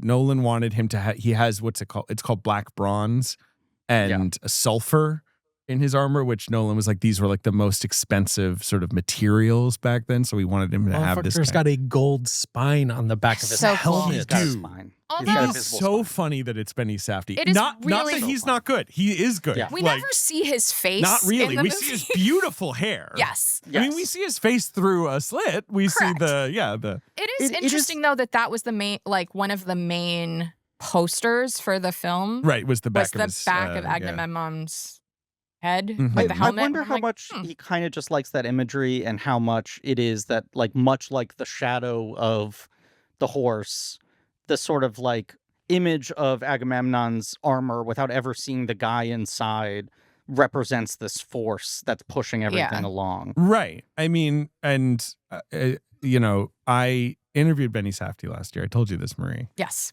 And he had just finished the Odyssey. And I was like, who are you playing? And I just assumed he was going to be playing some weirdo. Like, I was like, of course Safdie's going to play, like, I don't know. Yeah, like a weird little trickster, or, right? Like a mean suitor. And he was like, I can't tell you, but we were just in Iceland, like shooting on this like black beach is what he could, and then obviously that's the like afterlife sequence. That's so cool. That was another favorite sequence in the movie. That sequence is really great. But you basically never see his face. It's the idea of him looms so large, and most directors, I think, would go, oh, so then what you should cast in this role is either a stunt performer, because this is mostly going to be physical. It's going to be who fills the suit, or cast a guy with a voice like Clancy Brown, because it's mostly going to be booming voice if you're not going to see their face. And as you say, it's so funny that he cast Benny Safdie, who's such like a presence energy guy. Yeah. And is also like a sensitivity guy. But Safdie is, I will say, he's very tall. He's like 6'1", and he has this great hair, and maybe Nolan just kind of liked the physicality. I appreciate it. I think, you guys bring this up. You brought this up a lot in the Peter Weir series, the casting for the final color thing. Oh, yeah. And I do think that when we get the backstory of what happened to him. Mm-hmm. And when he is in Hades and he is speaking from the dead. Right. There is like a pathos to it. Yes. That it really got to me. And you need to be able to unravel this guy. You need to be able to strip away the sort of imagery and the mythology of him to get to a sort of broken person inside eventually. So I'm not really a big ancient Greece person. And I was asking David Sims on the subway home from the movie. I was like, I want to keep living in this world. So like, what movies should I watch next? Oh, I wasn't even thinking movies. I was going to suggest A Time Machine. That seems a little expensive, but sure, you know, I did pay $4.99 to rent Troy on Amazon Prime. I want to talk about this briefly. I'm very confused by this recent holding up of Troy as the gold standard. We got to get into it. That movie is fucking dog shit. I hadn't seen it until like this week when I watched it after the Odyssey, which is a masterpiece. And there is, you know, the Iliad is part 1, the Odyssey part 2, you know, so it's like a prequel. A lot of the same characters are in there. What the fuck? What's going on there? It's a very hollow movie in my memory. Right. Yes. I hated it when it came out. I thought it was a bomb. People didn't like it when it came out. It got bad reviews. It made money. It made a lot of money. It was a hit. But it was not taken seriously. Yeah, it got no Oscar attention. After, you know, in the warm-up, because of movies like Gladiator, people were like, maybe this will be a epic. Totally. You know, and I pointed out to you, it is the same year as Alexander. There were two, giant budget swings at great, well, if Gladiator wins Best Picture, what other epics can we do? And they did they did the Iliad and they did Alexander the Great. They did the most obvious ones possible. Both of those movies are flawed. Troy made a lot of money, but sucks. Alexander didn't make enough money, but is very interesting in my opinion. And then they both have the director's cut DVD re-edit legacy. Where they're like, I fixed it. And you're like, no. Did you? Yeah. I'm not sure that you did. I mean, the big problem with Troy, it's the ultimate pit thing of he sucks at this. Yeah. He's so good at playing squirrely weirdo. He's actually not good at playing the hero, the alpha. That's not what he likes. It's also, that's his Cat in the Hat. He has to make that movie because he pulled out of The Fountain. Oh. Warner Brothers were like, you fucking owe us a movie. And he was like, ugh, do I have to do some movie star shit? He's really blonde in it. I remember him looking great. I wasn't into it. But the thing that was really sending me at watching it immediately after the Odyssey was that Brian Cox is playing Agamemnon. He is Agamemnon. Yes, very similar to Benny Safdie. And I'm just like, wow, these are two very, very different interpretations of this character. Brendan Gleeson plays Menelaus. Yeah. And who plays Odysseus? Sean Bean. Sean Bean. He's the best part of the movie. Okay. Yeah, Sean Bean's fine. See, I don't even remember it that well. But I just remember it being it's all surface level. It feels like an impression of a type of movie, a type of epic that actually has ideas within it. Well, and it's only absorbed the aesthetics. The ideas that are in Troy are not ideas about man and psychology. They're more mapping political and historical ideas of war onto a myth, which is not that interesting to me. I agree with you. I don't find that more interested in the interiority, which is what the Odyssey is. It's it's such a psychological story while also being really epic visually. It's why I related this to Thin Red Line is A, your perspective character is changing a lot throughout the movie. And B, it feels like you're often kind of editing laterally through the character's memories and thoughts and feelings. It is so much trying to find a way to put you in the inner life of these people rather than zooming out and turning it into mythology. Right. So, Dave, I got to ask, since we're talking about the Iliad and how that story then relates to the Odyssey, how do you feel about them not really including a lot of the gods in this story, in this film? We really only get mention of Athena? of Zeus and they his talk law about the gods. Oh, and Poseidon. and Poseidon. You mentioned right. Poseidon. But I'm Yeah. saying we only really see So Athena. So the thing in the Odyssey, the story is, for example, one of the important moments in the Odyssey is that Odysseus is stuck on the island with Calypso. In this movie, he has this emotional realization of like, right, I'm ready to go home. I'm accepting the loss of my men, right? You know, it's this big. Mm-hmm. In the Odyssey, Hermes, the messenger god, shows up and is like, hey, time to go. Yeah. And this is like, oh, fuck. Okay. He's like, come on, boat's this way. That happens a lot in the poem. The gods show up and they're like, Totally. hello! I mean, even the reason that Helen ends up in Troy is because of intervention from the gods. Right. And so obviously that's a little dramatically not gonna, that won't I work. think it in a totally movie. makes Eagles and Lord of sense the that Rings. he made that choice.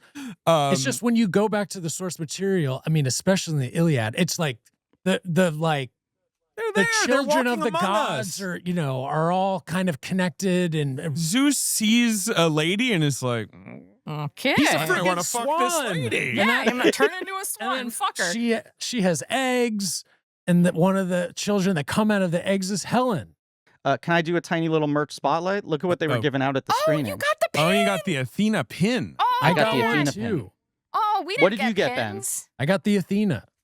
You got the Athena. They had the Athena and the horse, but you could only take one. I tried to take two, and I got yelled at very loudly. Well, the Athena pin feels like that would be my pick because the pin itself is such a it's such an important part of the movie. It was before the movie, but I had a feeling this is closer to the movie object, Because which I always like in my merch. Penelope gives this pin to Odysseus as a way of remembering her, but also as a symbol to prove that it is him. Yes. I saw Interstellar again last week, David, because it was just playing in 70 millimeter in Spain. They're every just night. rolling it's been playing out for 2 weeks. the classics, right? Yeah. Yes. And you said that's a smart rewatch. I have a feeling these two movies are going to be really paired Very together. much. And there Voyage certainly home, is. yeah. I mean, Nolan loves his I feel so bad for leaving. How do I get back home? That's the thing. Kind of movie. Yep.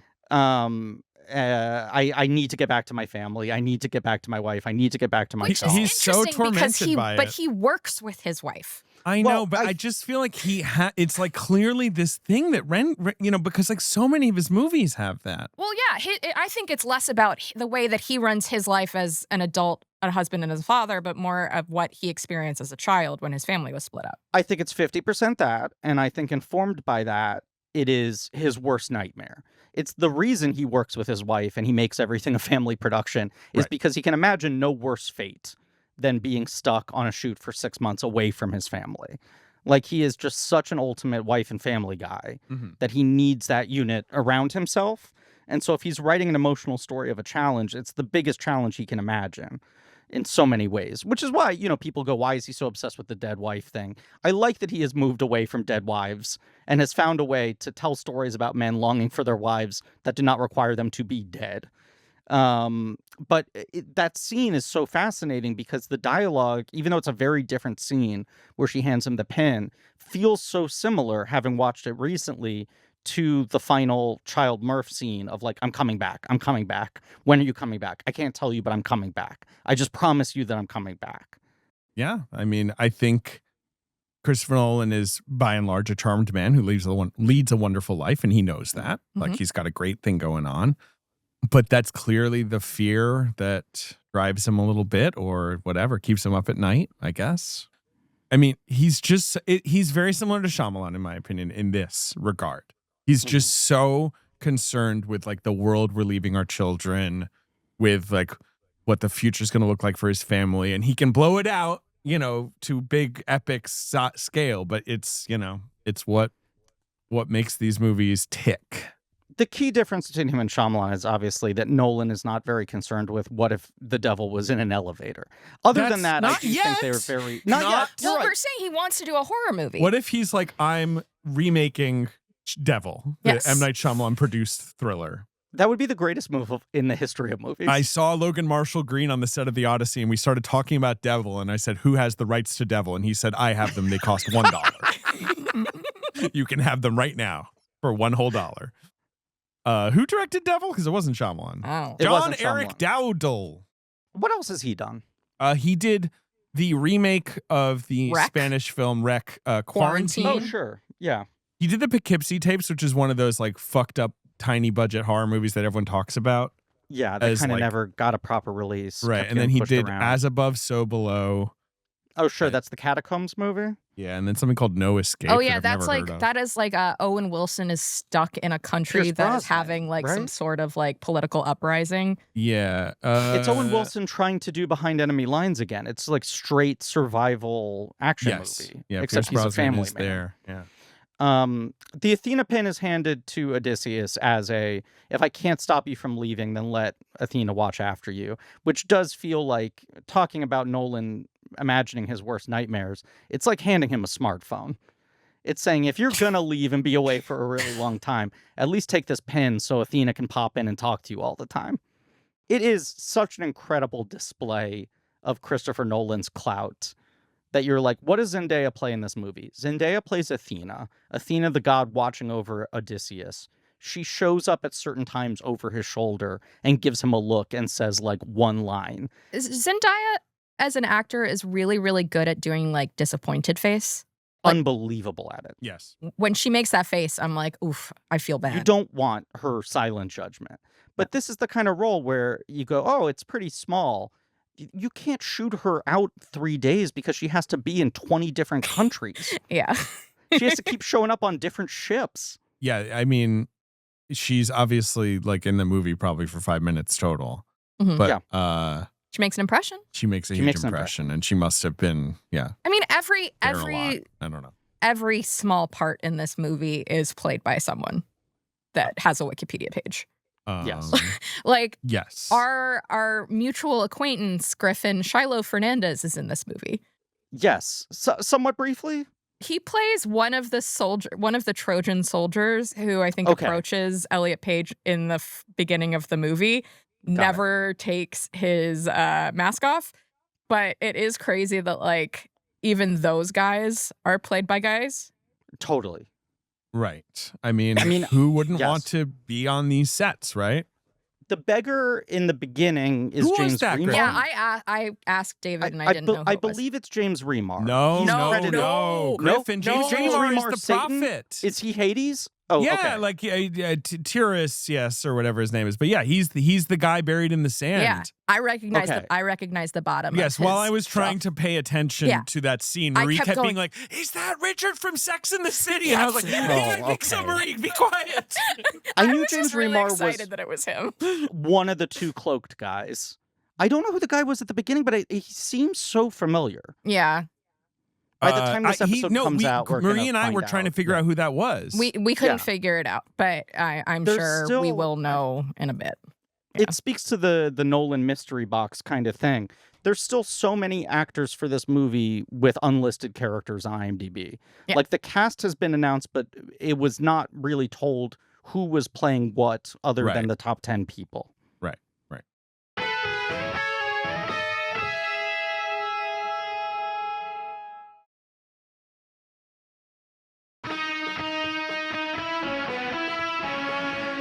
Let's just talk because the movie is a bit of like an episodic structure. Let's Okay, just talk so- about the scene. Okay, so all right, Cyclops. Cyclops is the first big thing. They go to island. They follow some sheep, as you do, hmm Yep. into a cave. There was that nasty moment where Odysseus just sees like giant bags of cheese Yeah. hanging on the walls of the cave and just Oh. eats some. Just I was got like, you know- They're hungry. They're tired. I guess I don't know if I would eat cave cheese. I don't know that I would eat random cheese hanging in a cave in a sort sack. of where cheese comes from. Well, It is, in but fact. usually it's been, for me, inspected by a government, one assumes, or at least by somebody, like Fair a enough. merchant, Fair enough. a If there was- trader. If there was a stamp on the bag of Agamemnon given the thumbs up, would you feel okay if that was the inspection? Of course. Or if it was like, Cyclops, Polyphemus's, beloved homespun cheese cave, or he had a little sign. Some sort of branding, you know. I will admit this because it was a special screening. The BFI South Bank, the concessions was not open. Oh, that's too And bad. I really wanted a popcorn and a soda the whole movie, especially because it's a long film. So when he Polyphemus. goes over to the bags of cheese, I went like, that's disgusting. Is he really going to eat this? And then the more he started eating it, I started getting jealous of him. You're like, kind of go for a bag of cheese right now. Yeah, Do they sell cheese bags? I had to, Griffin. of cheese. They had popcorn going at the IMAX, but they had shut down all the other things. So I had to go downstairs, talk to the ticket taker and be like, hey, I need to go buy some food because I'm going to like faint if I don't eat something during this 3-hour movie. And she was like, yeah, whatever. And so you got chicken nuggets, nachos, and popcorn? That's right. Is that a problem? Is there a 3-course meal? I also got orange soda and the freestyle machine kind of spat some like orange, like the sort of concentrated stuff on me, and it looked like I had robbed a bank and like a dye packet exploded on my hand. It was very good time. I did feel borderline faint towards the end of this movie. I was talking to you guys before we recorded of just how fucking hot it has been in Europe. Yes. And halfway through every day, I get exhausted just from taking steps. And I think Europe has like one air conditioner per country, right? They kind of just keep like moving pass it around. Right. So this week, I think Spain has it. And sadly, I'm in London. Right. I do, it was bad timing to take a Euro trip, for some amount of work, right when a heat wave is hitting the entire continent. On the other hand, I feel great that I left the United States and New York in particular at the time that the diarrhea wave is hitting. There is, one of my friends has it. Yeah, there is some diarrhea out Didn't here. your sister Everyone have it? has the diarrhea. Your sister had I don't it? know if we want to announce that on the podcast. Well, she posted on Substack about it. Oh, so, she stacked it? Yeah. She stacked it and she grammed it. She grammed the rhea? Yeah. No, it is fun. No, Griff, I think you're wrong. You would be thriving right now because basically the government is like, you can only eat the most processed food imaginable. Do not touch a vegetable. Leaves are not for you. Look, everyone's complaining about how bad it is. I go, yeah, welcome to my world. Now you know what it feels like for a minute. Griffin, you're also missing the wildfires that's causing a lot of residual smoke down here. So you also can't really, or you're not supposed to go outside, which is perfect for Griffin Newman. There's also like the Legionnaires outbreak on the Upper East Side, so you wouldn't be able to visit your grandma. That's a good point. My grandmother does live on the Upper East Side, to dox her. I'll also say, I mean, Ben, if the wildfires from Canada are brushing over into New York City, I imagine it wouldn't be a good time to barbecue. Any smoking I would try to do would get intercepted by the smokes that were not in my control. Yeah. I'm very particular. I'm Fruitwoods only. Have you been trying any of the barbecue in Europe? It's not really a barbecue hub, that continent. I've been trying to make my own. Of course. Yeah. You lugged a Weber green egg or whatever. Yeah. All the way on some the plane. hamon. Some hamon. Some smoked hamon. I'm smoking some hamon. Right. I mean, they smoke meat well there. Yeah. But, Yeah, I am smoking meat well here. So why do you like the Cyclops? Because he's big boy. We did talk about this a little bit already. It's quite scary. I think the sequence is a marvel. I think it is something so uncanny to just make him a guy. I think it gets to... What's the opening title at the beginning of this film? It's something like... It is a time of magic, something like that. Yeah, I can't remember. Yes. Fucked up. And this is obviously a fantastical story that asks you to believe that centuries and centuries and centuries ago, magical things happened, and at some point they just disappeared from the world, right? It's and true. more likely, it's all true, actually. So. Okay, it's all true. Yeah. Sorry, the opening title is "It is a lawless time.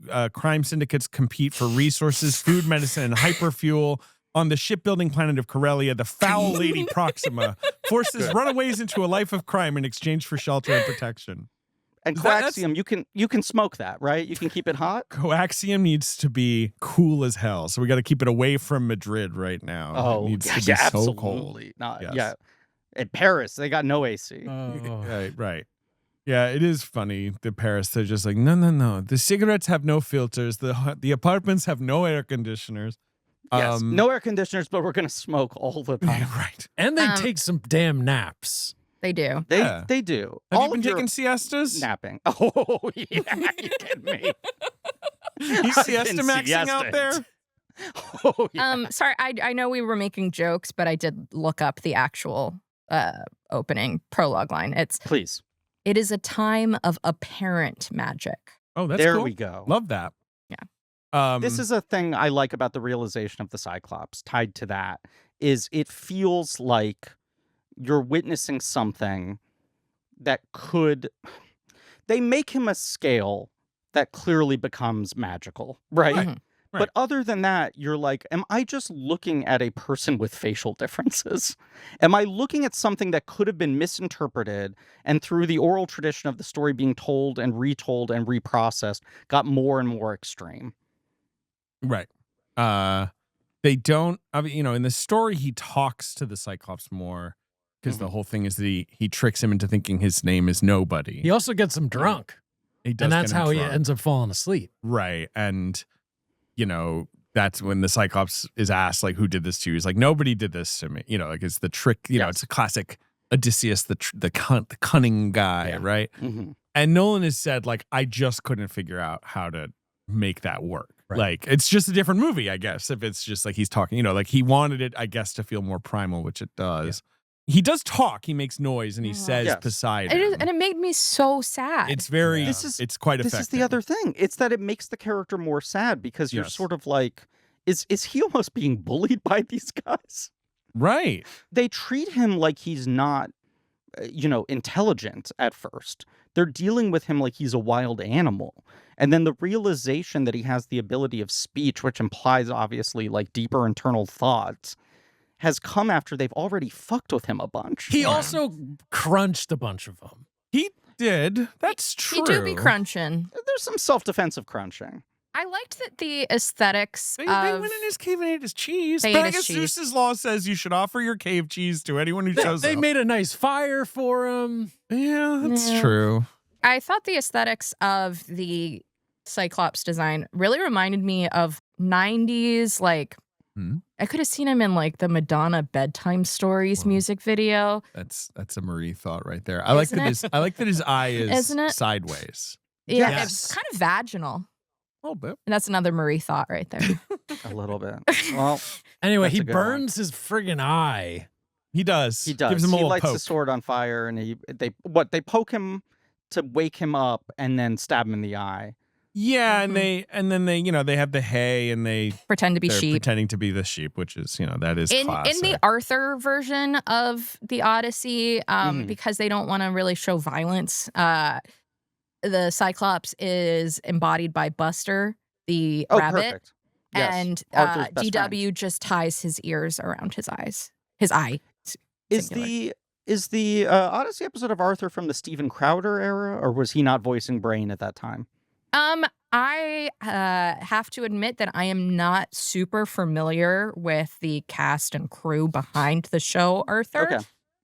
So I he don't only know. voiced the Brain for 2 seasons, Griffin, out of 25. So it's Okay. hard to narrow it down here. I think he did do Jekyll, Jekyll, Hyde, Jekyll, Hyde, Hyde, Jekyll, Jekyll, though, if I'm not mistaken. Someone will check that. I was Okay. a little lost here, but that's I'm assuming that's an Arthur episode. there's so many It's a goddamn musical number. Yeah. memes about children's entertainment, and it's hard to keep up.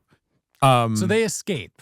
Yes. They do escape, but Odysseus does fire a little parting shot Yes. out of anger. Shouldn't have done that. Should have done that. In the story, in the poem, he just says his name triumphantly, Right. and that's what gets them in trouble. But it's the same basic idea of like now they've invoked the gods. Now I think that Nolan keeping the gods at a distance is good because it keeps the men's sort of opinions like kind of up in the air too. Where they're like, no, the gods have cursed us. Right.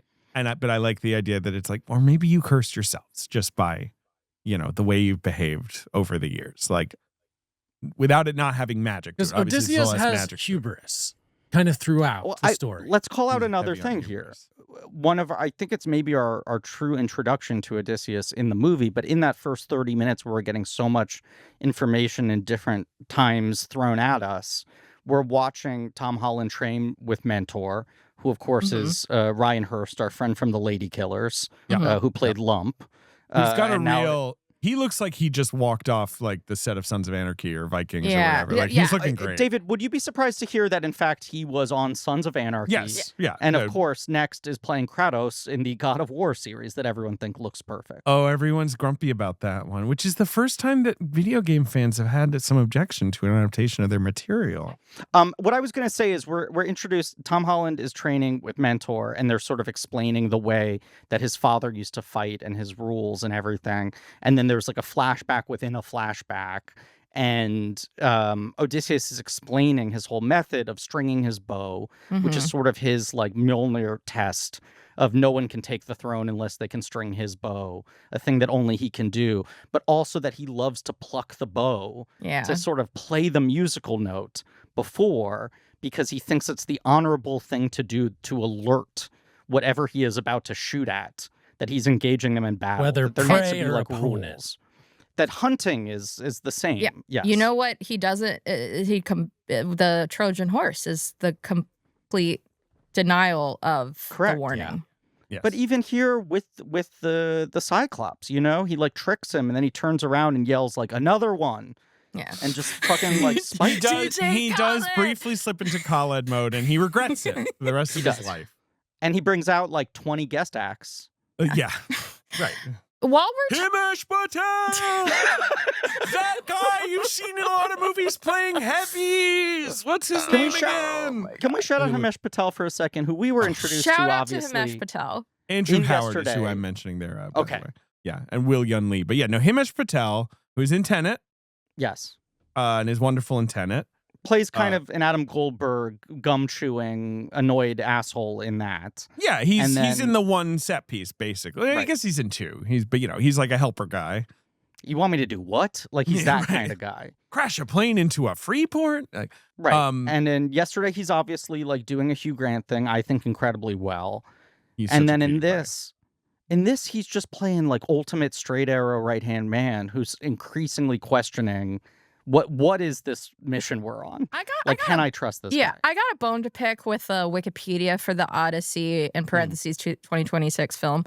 They list Himesh Patel as Odysseus's second in command and incompetent brother-in-law.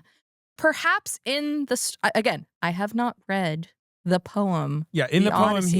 he is cowardly. He's a fool. He's sort of like the emblematic thing of like the men just not listening, not like heeding the signs, and Isn't he going one of the characters in the original poem that he's gifted that bag that controls wind, into, and then like he and some of the other crew members think there's gold hidden in it. yeah, because they're old they're like windbag. petty, silly men. Yeah. And, I think in this, he is hyper competent. I think he is Usually, portrayed as yeah. hyper competent Yeah. in order to cast more doubt on Odysseus, right? In order for Odysseus to doubt himself more. I also think him being such a like earthy, reliable character makes the ultimate loss of him right, he's the Yes. one you're really attached to among the men. really, really, really sting. You need one of those guys to really be kind of delineated and fleshed Yeah. out in that sort of way. Yes. Sorry, just to rewind a bit, when we're talking about the Matt Damon bow trick, Mhm. not the plucking of the bow, but the stringing of the bow. Yeah. Mhm. I'm just gonna come out and say this. I've never really been a Matt Damon is hot girly. Sure. Matt Damon's reliable. He's good. He's handsome. He's a cutie pie. He's a cutie pie. Mhm. But like I've never been like, ooh, And he Matt, often Matt Damon. takes the roles in things like Ford versus Ferrari or Air or whatever, where it's like, well, he's the kind of doughy, middle of the road guy. Yeah, like he's he's not the become sexier guy. A little America's Dad. We were Yeah. talking about Yeah. this in our True Grit episode with Stavi, that like it's funny that Matt Damon had this big action star run with Jason Bourne, and it feels like he's firmly settled into his I am dad mode. And then we remembered, oh right, his next movie is the Odyssey. Like he's doing his one last seemingly I'm gonna get fucking swole as hell. He's ripped, yeah. But he's ripped in a really attractive, He's sinewy. like Realistic, Yeah. realistic way earthy. where I was just like, I think You were they should feeling have it. put the bodysuit from live action Moana on him. Of I think that would have worked better. Don't you Yes. think? My problem with Odysseus in this movie is that he had nipples, and I wish we could just take those off and just have smooth, rubbery pecs. Have you seen it yet, David? Are you seeing it? No, I won't be what? seeing No, that. none of us are You're- seeing. no, well, no. My unfortunately, Ben had to Unfortunately, see of it course. Did see it. Why? because Critical he's on Darlings. Critical Darlings. Oh, sure. Right. So you had to help out there. Yes. But No, my daughter. I should mention it sucks so hard. Not good. It sucks on ice. Yeah. When I saw it, the theater smelled like vomit, which felt really right. Which theater was it? Oh, Alamo. I've been walking around vomiting in theaters recently just to kind of like, mark my territory. Yeah. No, my daughter has seen the trailer for it multiple times and is always just kind of like, that's grown-up Moana. And I'm like, yeah. And she's like, she's not like, I can't wait to see that. And so I haven't even the box suggested it. office. We were opening weekend Minions and Monsters. We were right there. And it was like fucking Bernie Mac at Def Comedy Jam for her. She was just like pointing at the screen and screaming at like everything the Minions did. Good. I mean, as were many other children in the audience, and obviously. adults like Marie Barty Right. Salinas. I was just like very touched by that movie. I was just watching it kind of with like my hand to my chest going like, this is so sweet. They love the movies. You got verklempt. I love James. Is that his name? Love James. Yeah. James is an artist. I've quoted before Robert Downey Jr. saying that his performance in Jodie Foster's Home for the Holidays is the most relaxed performance in the history of cinema because of how much heroin he was on. I think The Rock's performance in live-action Moana would make him jealous. Yes. I want to know what he's taking so I can use it to fall asleep at night. Griffin, do you think, how about this theory, though? I'm going to throw this at you. Dwayne Johnson, as we all know, actually loves independent cinema. He made The Smashing Machine. He's out here supporting artists. He's saying he's making another movie with Benny Safdie, an adaptation of a Daniel Pinkwater book. We'll see if that happens. It'd be cool if it did. I mean, I think the issue there might be no one will give them the money, but we'll see. Possibly. But he brought down the Snyderverse, okay? He did it himself. The hierarchy of power did change. Exactly. He has now brought down possibly Disney live-action remakes. Is he a man on the inside? Is he actually doing theory. God's work? Yes. You know what I mean? I love this conspiracy. I've been viewing him as the enemy for a while, and yet I loved his performance in Smashing Machine. You and I both like that movie. I do. I like it a lot. And he has been successfully killing the things I hate the most in modern American cinema. I think he might be just like here to help. This is all I'm saying. Like, I just think now, is this perhaps, challenged by things like he's in Jumanji 3 this year, which is hard to get excited about. But I'm trying to remember, did Bella Tarr direct Jumanji 3? Yeah, he directed that and it killed him. Yes, it's his final film. It's his Eyes Wide Shut. Yeah. I did get served up that interview recently. Did you see this, Griff, that was going around from the Black Adam time where the guy is like, so which Joker would be in Black Adam? Like Jared Leto or Joaquin Phoenix or Barry Keoghan? And he's like, Barry Keoghan. And they talk about it seriously for 2 minutes where he's like, what he's doing is, and I'm just like, God. What are you guys talking about? It's the ultimate just of like how everyone just went insane about multiverses and didn't know what they were talking about anymore. And he was acting like Black Adam could just like bring all the worlds together.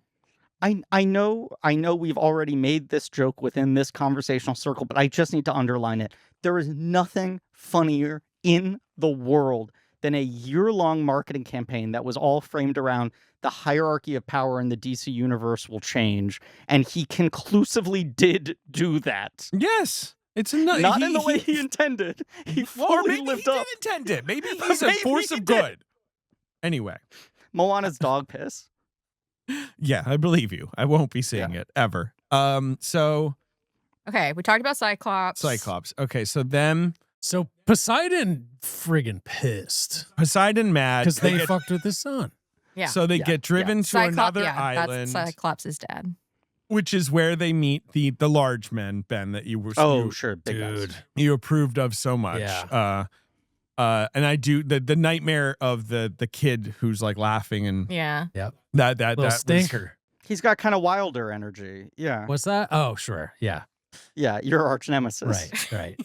The 10-year-old that I'm feuding with. And so they're driven. The 10-year-old who has your number.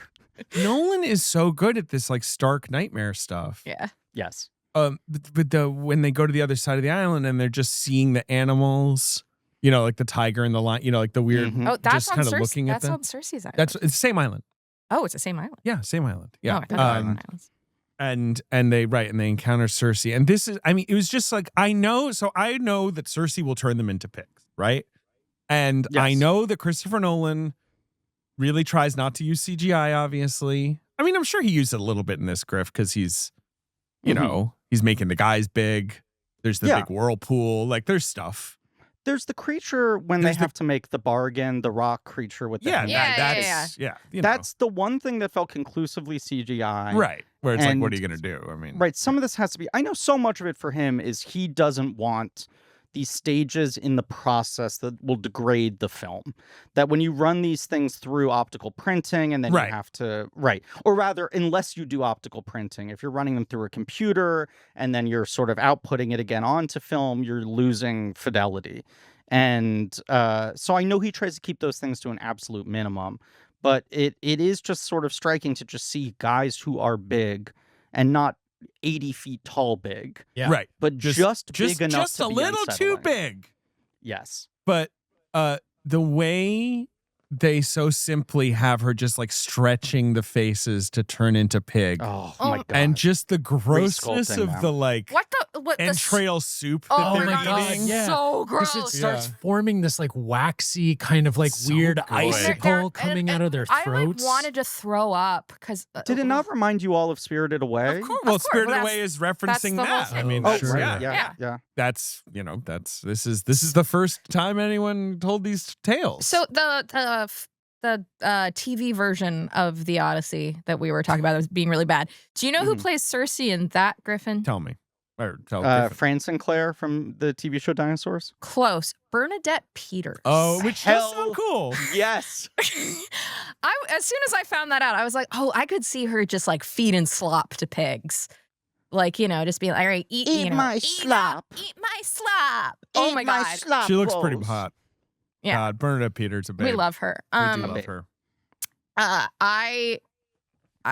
yeah, Cersei sequence, incredible. But again, like, so in the poem, Odysseus does fuck Cersei and have a couple kids sure with her does. and lives there for like a year. They Bad cut all idea. that out. Good. But Good I just love that, again, this sort of simplicity of how he solves this problem of like understanding that there's something like wounded and dark about her, grabbing the bird, like realizing it's important to her. And then the way Nolan solves that puzzle so simply of like, she's just like, I like her better as a bird. Like it's her sister. Yes. And it's We get it's along also better. that he breaks off from his crew He does. to go He- hunting. Well, also because they don't like him. Yes, they're pissy already with kind him. of doubting him and thinking that the gods have smited him, and they have. The gods have They're smited him, questioning and his leadership. but he might be the first to defy the gods and successfully, and maybe prove the gods wrong. What's that tweet? I'll look up the tweet. But yeah, he shoots a deer and it turns into a very, very handsome naked man. Yes. I saw some Tight some little butt. tushy. Yeah. Exactly. This is the famous tweet. R.I.P. to everyone killed by the gods for their hubris, but I'm different and better, maybe even better than the gods. I'll send it along to you guys. That's And a that's good from tweet. Senator Ted Cruz, who tweeted that. While we're talking about Samantha Morton, The great. do we think that she is in the supporting actress Oscar conversation? Sure. I think this it's is quite in the possible. everything Oscar conversation right now, Yeah. baby. Yeah. Right? I think this is such a kind of reemergence for her.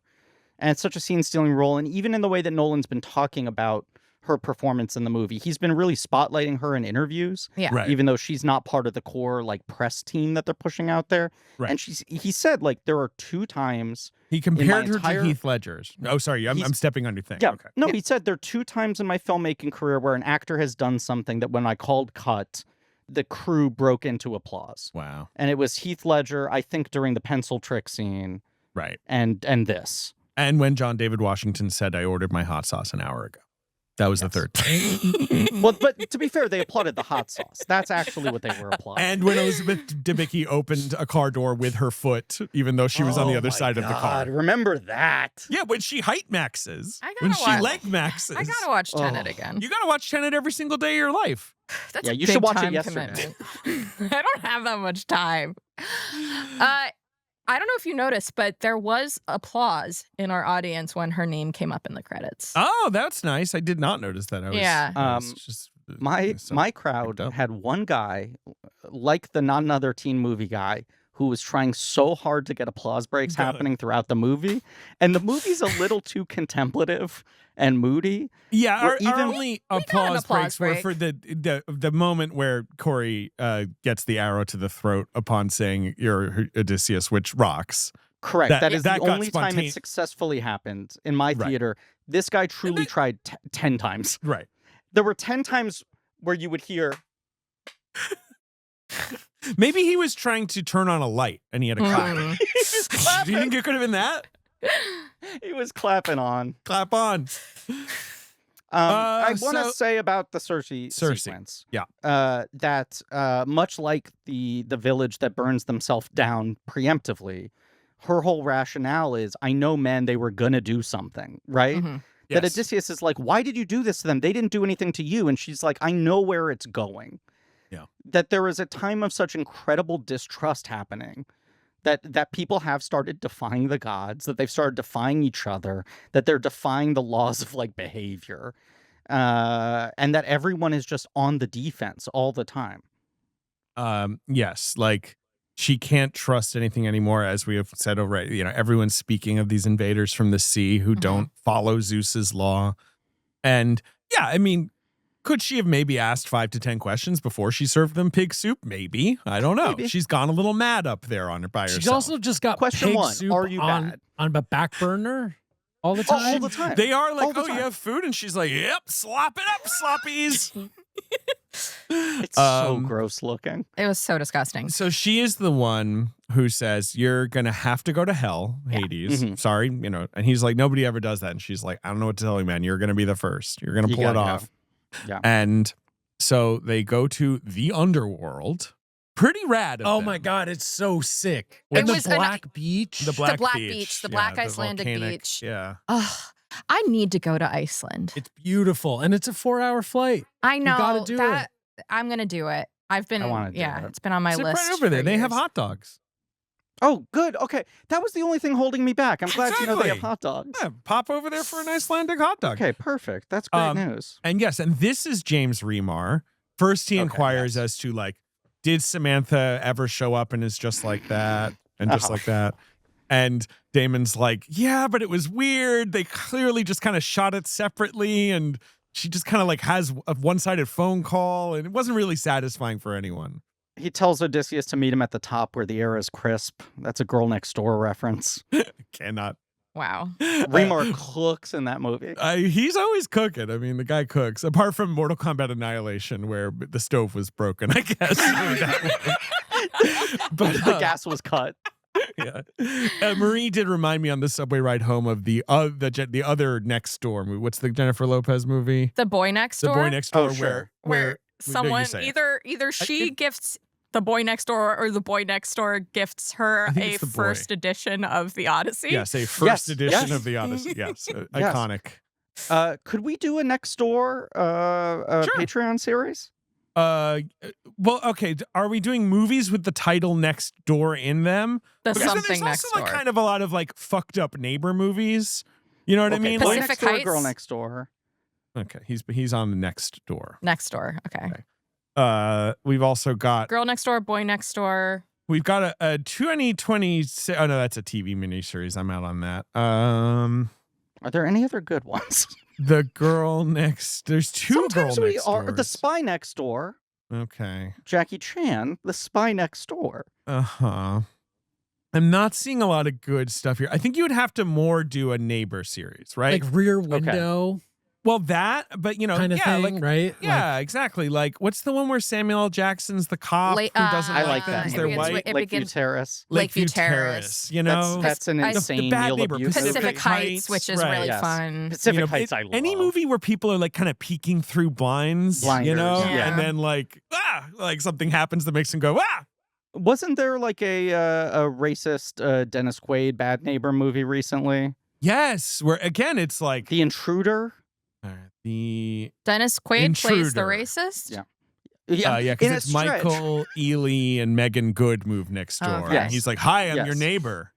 In a transformative performance, Dennis Quaid plays like a somewhat unhinged reactionary. Well, this is the Dennis Quaid thing is so funny. It was this thing in The Substance too, where I'm like, you're in this movie playing a character that is like satirizing the kind of guy that you associate yourself with politically. Yes. So Yeah, like, it's fascinating. It's got some self-awareness. Are you self-aware? Arlington Road. What if your neighbor was possibly a terrorist? Another I've fun never one. seen that one. Yeah. You've never seen Arlington Road? I got to see Arlington Road. I do think Rear Window is the king and origin of it, Ben. Like, I think you're right. Yes. Like, that's Rear Window, that's I the would say, ultimate. is the best one. I don't know. Have you seen The Intruder? Disturbia? Disturbia, which is just Rear Window. with with Shia Shia Which is just LaBeouf. Rear Right. Window. That Simpsons episode, Bard of Darkness. Is that what it is? That's a great episode. Love that Yeah. episode. That's the one where Milhouse tries to write Millhouse, but he wants to go to the Millpool. pool, so he writes Millpool. Millhouse rules. David just smacking the table laughing. Millhouse That's some funny is shit. so good. Everything's coming up Millhouse, I think about once a day. Of course, yes. The Simpsons did an Odyssey They did. episode. Did they? Yes, Homer Homer's told Odyssey. the Odyssey. Oh, yeah. It's- what it's, season's that? It's one of those anthology episodes where it's 3 stories in one, right? Oh, yeah. Sure. I sent this GIF to one of our group texts the other day, David. I think it was Blank Doe, but of the lineup of the suitors who are coming for Marge in their version of the Odyssey. Because I remember that being the best section, is just like Disco Stew and Mo and everyone courting Marge. Oh, I see. Yes, it was called Tales from the Public Domain. Which and is right, really funny. The Odyssey is the first, and then they have a Lisa Simpson as Joan of Arc. Lisa's Joan of Arc, and then a Hamlet episode called Do the Bard Man. Really funny. And I believe the final joke in that episode is he finishes telling the story of Hamlet, and he goes, and of course, it was adapted into a movie called Ghostbusters. And then they play the Ghostbusters theme, and Homer dances to the Ghostbusters theme for Doesn't one sound straight that good minute to over me. the That end credits. sounds Marie's really laughing. funny. Marie Marie's is laughing. laughing. I'm laughing. The title of the Odyssey section is "Oh Brother, Where Art Thou?" Yeah, Funny. that's pretty That's good. pretty good. That's good. But still, it's like a season 14 episode. I'm skeptical that this was very It's funny. so funny that I have to keep bringing us back All to right, the okay. friggin' Ben- homework ass Ben, Also, nature season of you're 14 doing is so great. Thank you. People have been saying lately on the Reddit or whatever, like, wow, Ben's really like, he's become kind of the taskmaster. No, Ben Big is tough doing guys. his job. Ben's doing his job. And that mood will persist on this episode. He is the producer of this show, and he is keeping us somewhat on track. Big Just strong trying to men help come up to out. Ben, tears in their eyes, and they say, thank you for producing.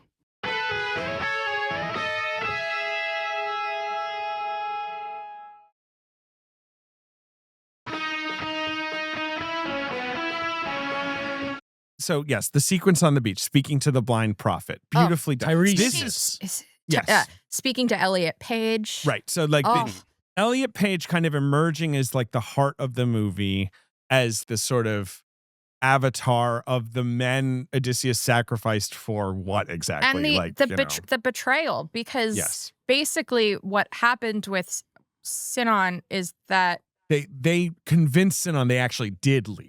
correct. Like Sinon did not know about the Trojan horse. Trojan horse. In order for I mean, the trick to work, Sinon needed to be tricked as well, so they believed it. And Odysseus defends himself of like, look, I needed you to believe it. I needed it to be real. Mhm.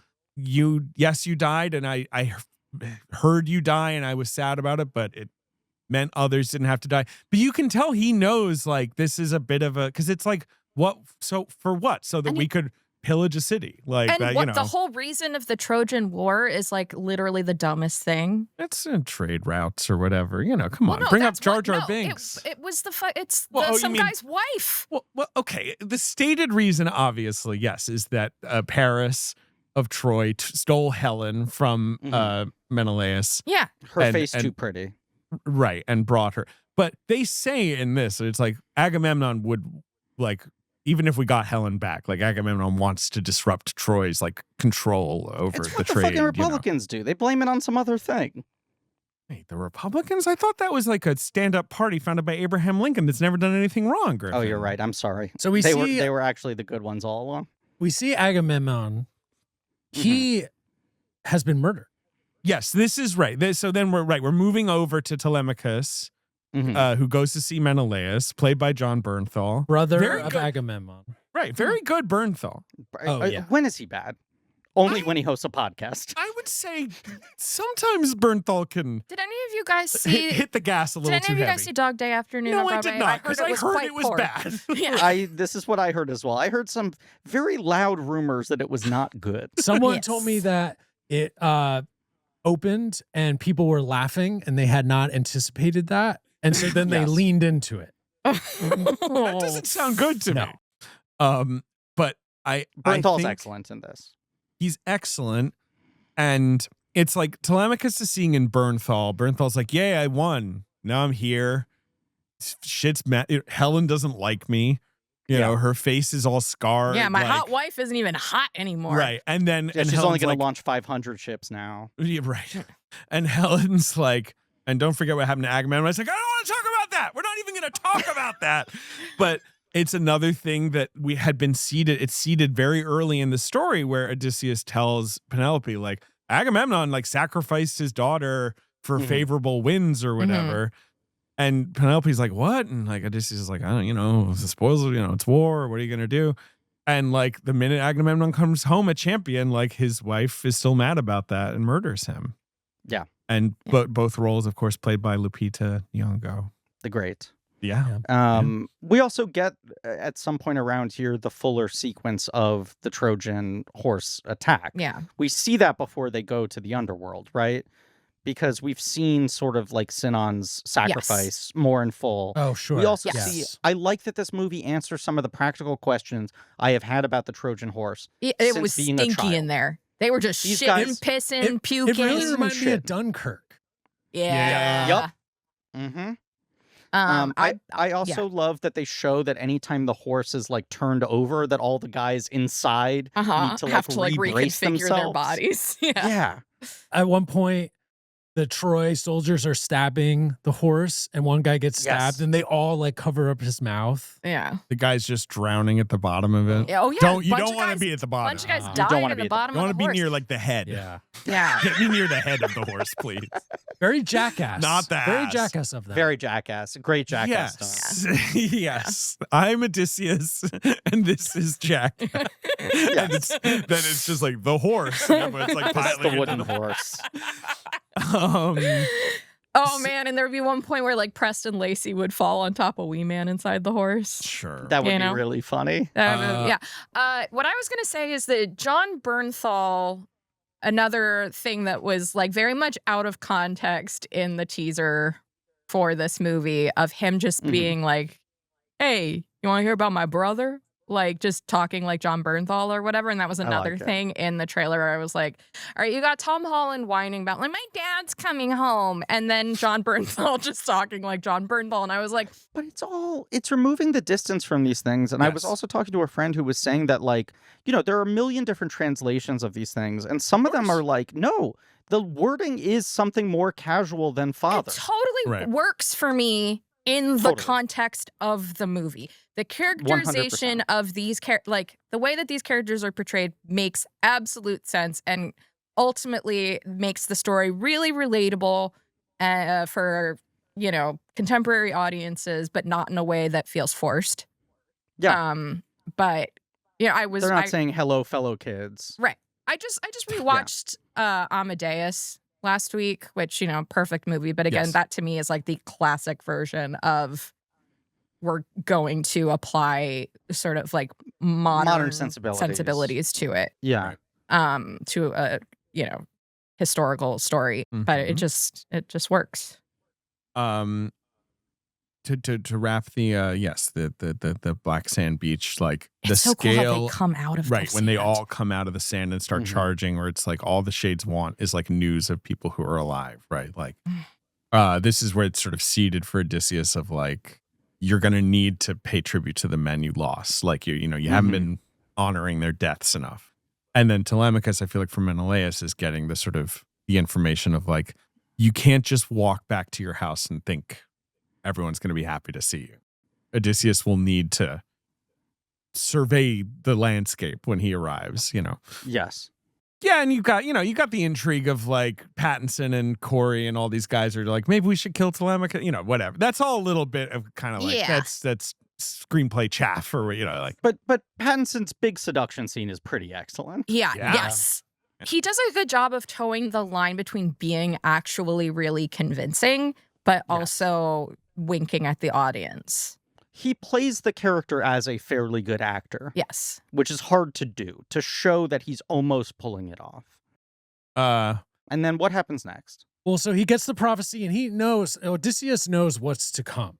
Yeah. But he does not tell his men, which is that they will come across a whirlpool as well as this. I don't even know how to describe the monster. It's like a spider. A bunch of different arms. It's a octopus. spider. Yes, it's stone called hand. Scylla, and it's a man-eating monster of, it's sometimes it's depicted as like a maiden with like dog heads coming out of her body, which is kind of a Ben notion, Sure. I would say. Yeah. Punch that turns into a bite. That'd be cool as hell. But it's, Odysseus keeps being told by people like Circe and Tiresias, like, your men are going to die. Yeah. And Odysseus is like, no, they don't. You're telling me how we can avoid that. And they're like, that's true. And you will live, but it's not gonna work. Yeah.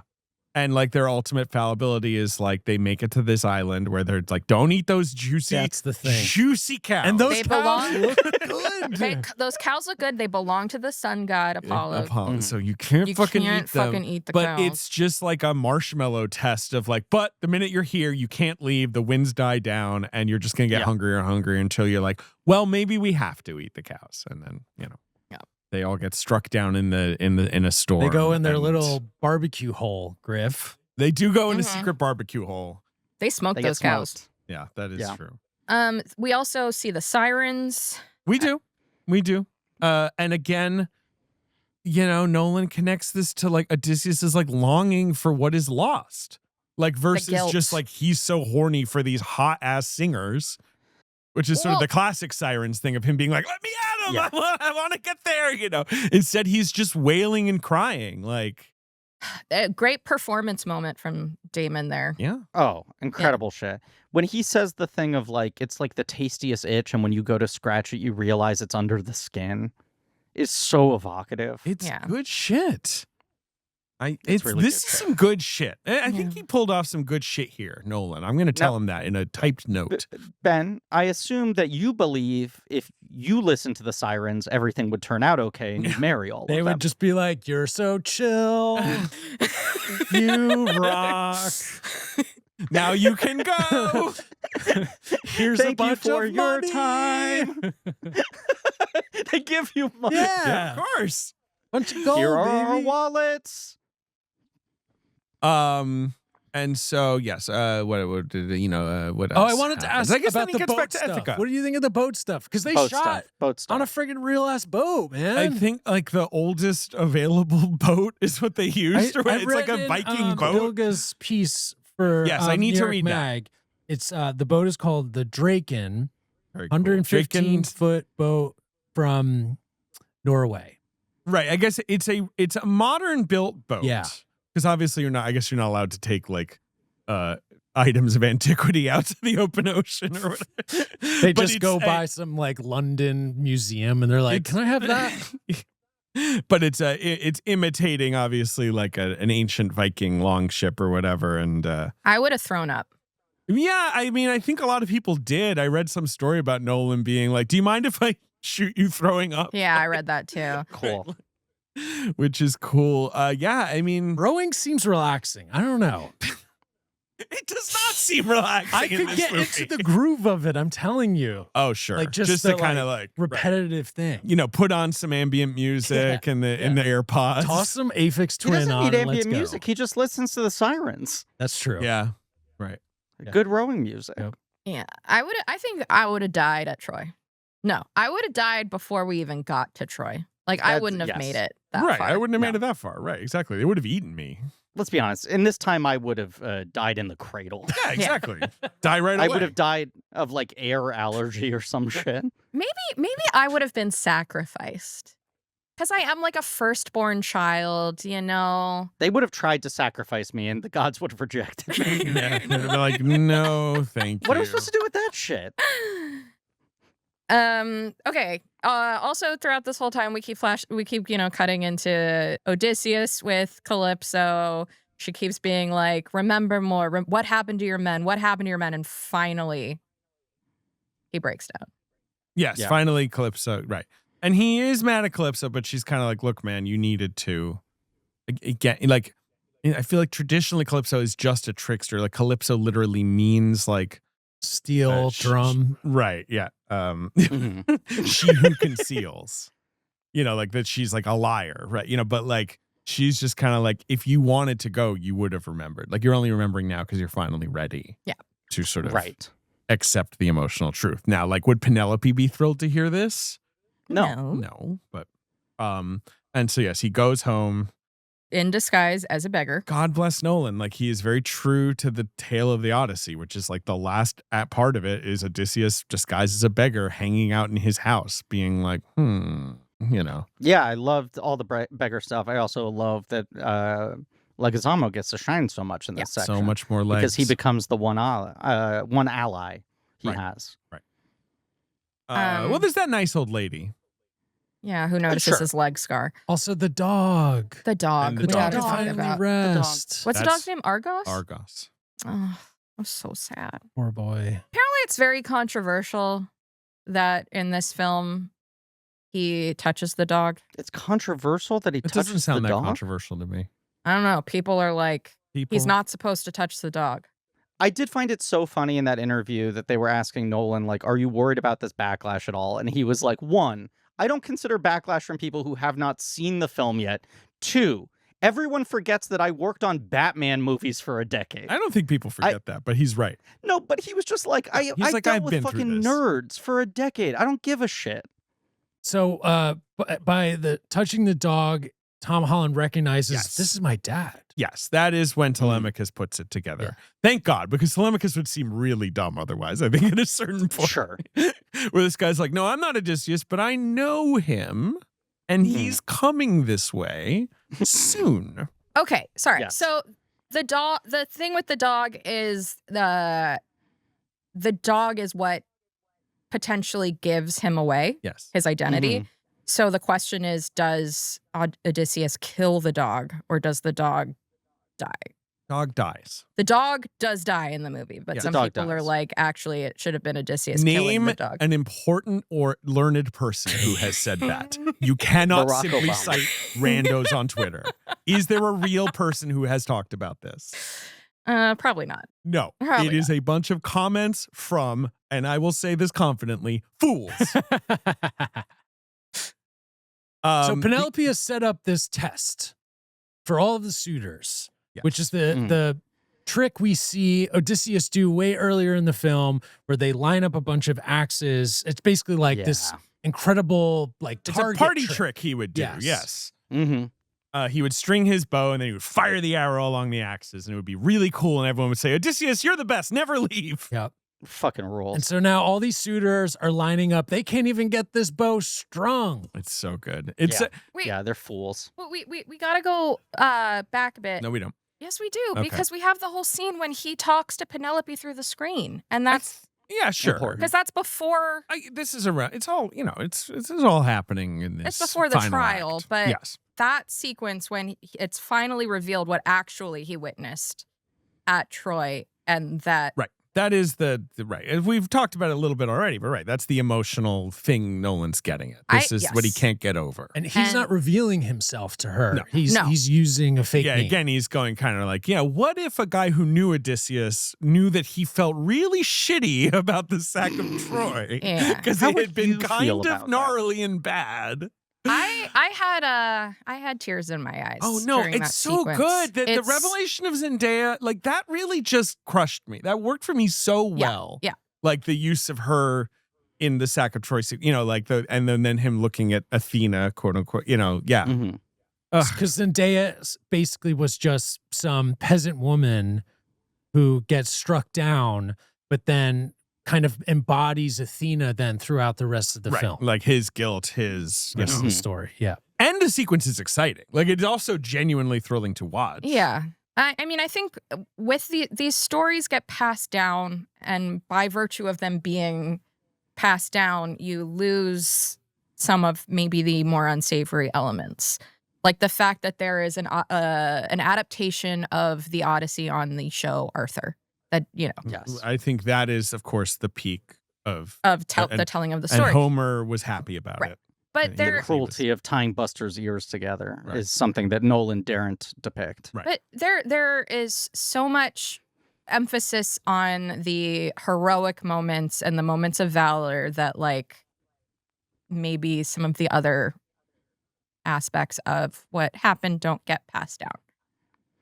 Yes, but it's also a movie it's so explicitly about guilt that I Yes. think it's not like it's whitewashing the character, you know? No. and I'm not saying removing- it's whitewashing yes. the character. I'm saying that, like, when there's that thing of, like, I'm tired of hearing these stories about Odysseus or other people that are, like, really, really great when it doesn't really, like, mirror the feeling of Mhm. the loss and the guilt and the tragedy. And finally we get to see that part of the story and it breaks you. And Yes. like, It's good. it's really good. Look, Iliad and the Odyssey, the poems are about triumphant victories over barbarians. Like he is putting this in a completely modern context. This is not something that, you know, he is like borrowing from Homer. But he's putting it in very well, I think. We should shout out that a big influence for him was a somewhat recent adaptation Emily Wilson. by Emily Wilson, which is a kind of, it's an important distinction just mentioned. It's the first time that this poem was ever translated by a woman. Right, which I don't approve of, to be clear. Oh, okay. I think she should be translating raw food into cooked food in the kitchen. Sorry, that's a joke. To be clear. Actually, the lead of my review was, which I think is for one, I couldn't think of a fucking lead, so I used this instead. But like Emily Wilson, you know, famously, the Odyssey usually kind of begins like, tell me of Odysseus, like the man of twists and turns, right? Like that's the sort of Greek translation of, and she renders it much more simply as like the complicated man. And like, I think that's what Nolan is responding to, of like, this is not just a person who had twists and turns that he navigated. Like this is there is something introspective we can find in this man. Yeah, no, there is. Yeah.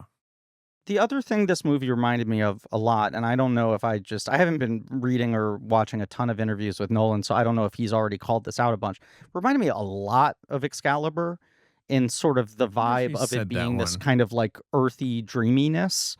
Even just the way he uses fog and smoke throughout the movie and sort of finding this way to make a tactile version of magical ideas. To me, he's cited Last Temptation of Christ. And that to me is also what you're talking about a little bit. That moment where he stands up and he's got like bits of the beach on him, on his back. Yeah. That felt very What are some other things? I feel like he's been talking about some other movies. Andrei Rublev. Sure. Hey. Good looking movie. Yeah. Ron. Right. That felt like, you know, anytime we're zooming out to a bunch of guys running on the beach, that felt very like Lake Kurosawa to me.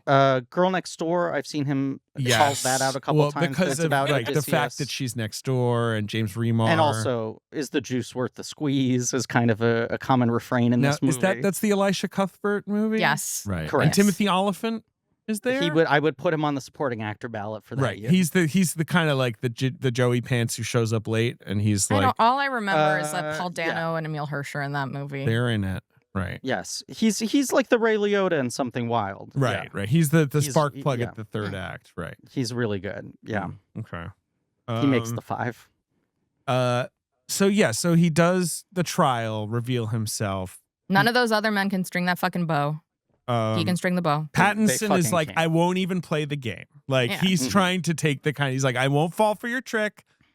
I know what you're trying to say here, but he ain't coming back. So you just got to pick one of us anyway.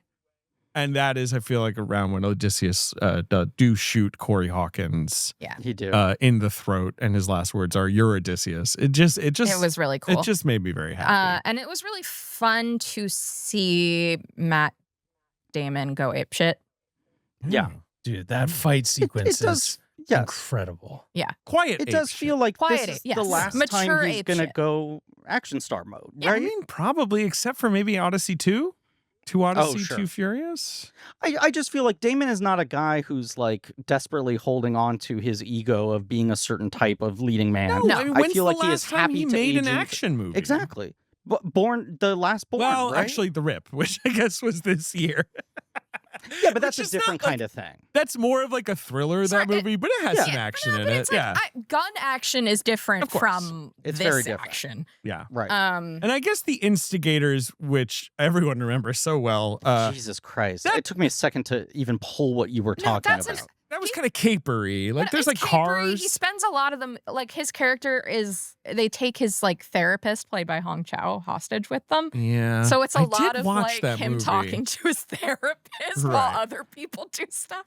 I do think gun heist stuff is different. It's like different. that kind of It's kind not- movie yeah. is I mean, like, different. and then Yes. obviously even like The Last Duel or whatever, like a movie that I love. a great movie, Incredible and it does movie. have, action in it, but it's Yeah. brutal and kind of, and he's playing a guy who has to go to court to argue he gave his wife an orgasm. What? I'm sure he will do action sequences again, but I'm saying I think this feels like Yeah. his final like big action hero movie. Although I don't know Although- anything about this Daniels movie. Yeah, no one That does. is his next project. Like, what is that? The rumors I have heard do not make it sound like that's what it is. And in fact, I think a lot of why there was such a musical chairs of which A-list star was going to play that role is that role is a little secondary to the narrative. That he's in a lot of the movie, but he doesn't get to like have the big wins. I feel like And I that's think- something Damon is happy to do. Exactly. Yeah. That's what I'm saying. I think Right. he's happy to like surrender that and go like, I'll let the younger cast sort of drive the story and I'll just service the plot. Wait, I'm so sorry. I just clicked on the Reddit. Did you fucking see this? Yeah, I The was Mary talking about the Brownstein? highway sign. Yes. Do you know What there's happened? a highway exit in Georgia that just says Griffin Newman? No, but it's What? It's Noonan. Noonan. Griffin Oh, okay. Newman. But from far away, it literally just says Griffin Newman. Why is this happening? Is that the name of I don't know. a town or Who something? knows? It's Okay. very, it's really upsetting. I feel like I'm witnessing some sort of glitch in the This is fabric it's a of little reality. backroomsy. I'll say. Like, what the Okay. And you know Uh, the best thing about that sign? You What? can eat it too. Yes. Yeah. Here, I will tell you the answer. It appears to be that there are two separate places, Griffin, Georgia, and Noonan, Georgia. And I guess you can access them both from this exit. That is wild. Okay.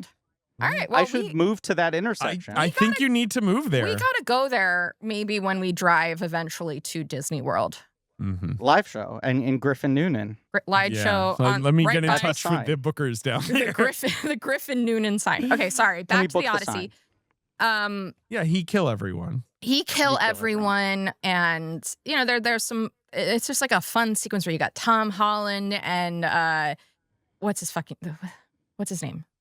The guy who used to Logan Marshall Green. We're Logan Marshall Green. Like the three-name sure. guy. Three-name guy who I mean, used to look like Tom can't Hardy. Right, I was going to say, when Tom Hardy and Cosmo Christopher Nolan have Jarvis. not worked together in a while, you can at least get Logan Yeah. Marshall Green. I think that role was supposed to be Cosmo Jarvis, and yes. Cosmo Jarvis Yes. probably had to go film Go Shogun. go to Japan, Yeah. right? Yeah. But they're upstairs and there's a hole in the floor They / removed ceiling. all the weapons They removed before all the the suitors showed up. weapons. So now, right, but then he goes and he tries to put him through the Yeah, hole, yeah. right? So yeah, There's that moment where Pattinson just goes, Spears!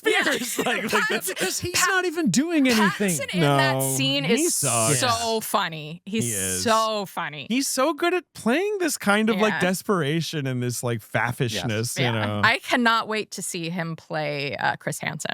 I just think it's like such genius so casting, excited and I'm for that really movie. excited It's for really it. cool. I want to see it. But yeah, and Odysseus, it's like him versus like 60 guys. Mhm. And when he finally is victorious at the end of the battle, he's just got spears poking out of his body. He does get a couple, He pokes doesn't make there. it through scot free. No. He takes some L's. He Nolan takes has a some little bit of hits. fun making you think like maybe he's gonna die. Yeah. And Right, he's but like, he's no, not no. a superhero. No, we're gonna do Dark Knight Rises. It's like what we Yeah. talked about. We're gonna fucking retire. We'll go off. He and Anne Hathaway are going to go off into the sunset together. We'll make Telemachus king. He's Fernet proved Branco. himself. He's done great. And then when he gets on the boat is when he might finally reveal, like, by the way, I did spend 8 years on the island with Charlize Theron. Anyway, let's go. And we test might have stuff. hooked up a little bit. Yeah. Just over the clothes stuff. Yeah, no, totally. She always had her fishnet thing hat on, like, and it was the Lotus. Look, what can I tell you? It was all Lotus. Blame Try it on the something Lotus. I feel like back in ancient Greek times, there Yeah, was they like were an always- understanding that like sex is different. I think Over you're the right. jeans doesn't really count. Yeah, and they had so many genes then. It was such a denim-y society. This is such a dungaree movie. It is Yeah. funny. It's the last thing I expected for it to be so heavy on the Levi's product placement. Although the costuming is awesome. It cut- is. And I love it's that very it's interesting. not like corny, like sandal and sword, like over the top. No, it's very It's like creative. simple and kind of rough hewn. Like and, Damon yeah. literally wears like a cutoff t-shirt at one point. But it's just like you don't need the over the top robes and all the nonsense. You know what movie's costuming is dog ass? Dog Troy. Dog ass. Troy. Nominated Yeah. for an Oscar. They made all of the costumes out of dogs' asses. They That's made why. all- that was They the did. issue. That's why it was impressive. They're- Right. They got Brad Pitt wearing crop tops, like cerulean blue crop tops Yeah, well, and it was- sarongs. It And was it's like, where Devil Wears does this Prada come- era. Where does this come from in history? Like, It's actually before. They beat them to the cerulean punch. I was Right, I right. was researching ancient Greece crop tops. I could find nothing. Oh yeah, you couldn't find I anything could when you find- Googled that. I could find nothing. So, Although it is like, funny how in Bushwick right now, Caesar haircuts and crop tops on men are yes, so popular. Yes. Hot Odyssey summer. Yeah. Yeah, there you go. I remember Troy being a very naval forward movie. Yeah, a lot of boat. No, Oh, I he's talking meant belly like button. belly buttons. Oh yes, you're right. You're right. It does have. It's both naval with an A and naval with an E. Yes. Yeah. Yes. I'm not sure if you see Eric Bana's cute little innie or outie. I'm not sure what. I wish. I'd love to tickle that thing. I'm a little worried about Googling Eric Bana belly button. I don't know what that'll do to my algorithm. Looks like an innie. It looks like an a innie. classic innie. Okay. A classic Annie. That was just one of those movies where everyone, I think, was just like, I need biggest arms on this Yes. set. You know, like everyone's just like hitting the gym constantly. No, they're not that bulky. Like All right, they're fair not enough. that bulky. Like you see what's it, Orlando Bloom Well, he like was- naked a lot and it is peak But twink. look at They're, this. Look they're at this. very male model. Yeah, Yeah. Bana looks good. Bana looks. Bana looks good. He's the heftiest. Anna looks good. Um, Final I- thoughts on Christopher Nolan's it's The the Odyssey. Odyssey. Very good. Really Yeah, very fucking good good. movie. Um, I can't wait to see it again. Same. I just, I'm Same. like, there's so much more to just unpack and notice. I think it'll be a very rewarding second Yes. viewing. Yeah. Yes. Yeah. I think it kind of had a little bit of everything. Mhm. Sure. You A little know, of this, a little of that. a little bit of this, a little bit of that. Really firing David- on all cylinders. I thought it was well paced. I was never bored. No. Same with Same. Oppenheimer. Just kind of Same. moves like crazy. Tight 250. Yeah. David, your wife wants the bucket. She does. How do I get that fucking bucket? God, the horse. I'm one keeping she my wants. eyes on the orders. If it goes back in stock anywhere, I'll send it to you. I Okay, am really looking forward to your wife's review of the I'm film. really excited for her to see it because I'm she's too. been somewhat skeptical. She's not like a diehard Nolan fan anyway, but we're gonna go see it. Yeah, and her review will be on a Patreon tier that doesn't exist and will never exist. Right. But we haven't come up with a tier that high. Yes. Yeah. Maybe God, the bucket is huge. the bucket's really big. It's really It's large. really big.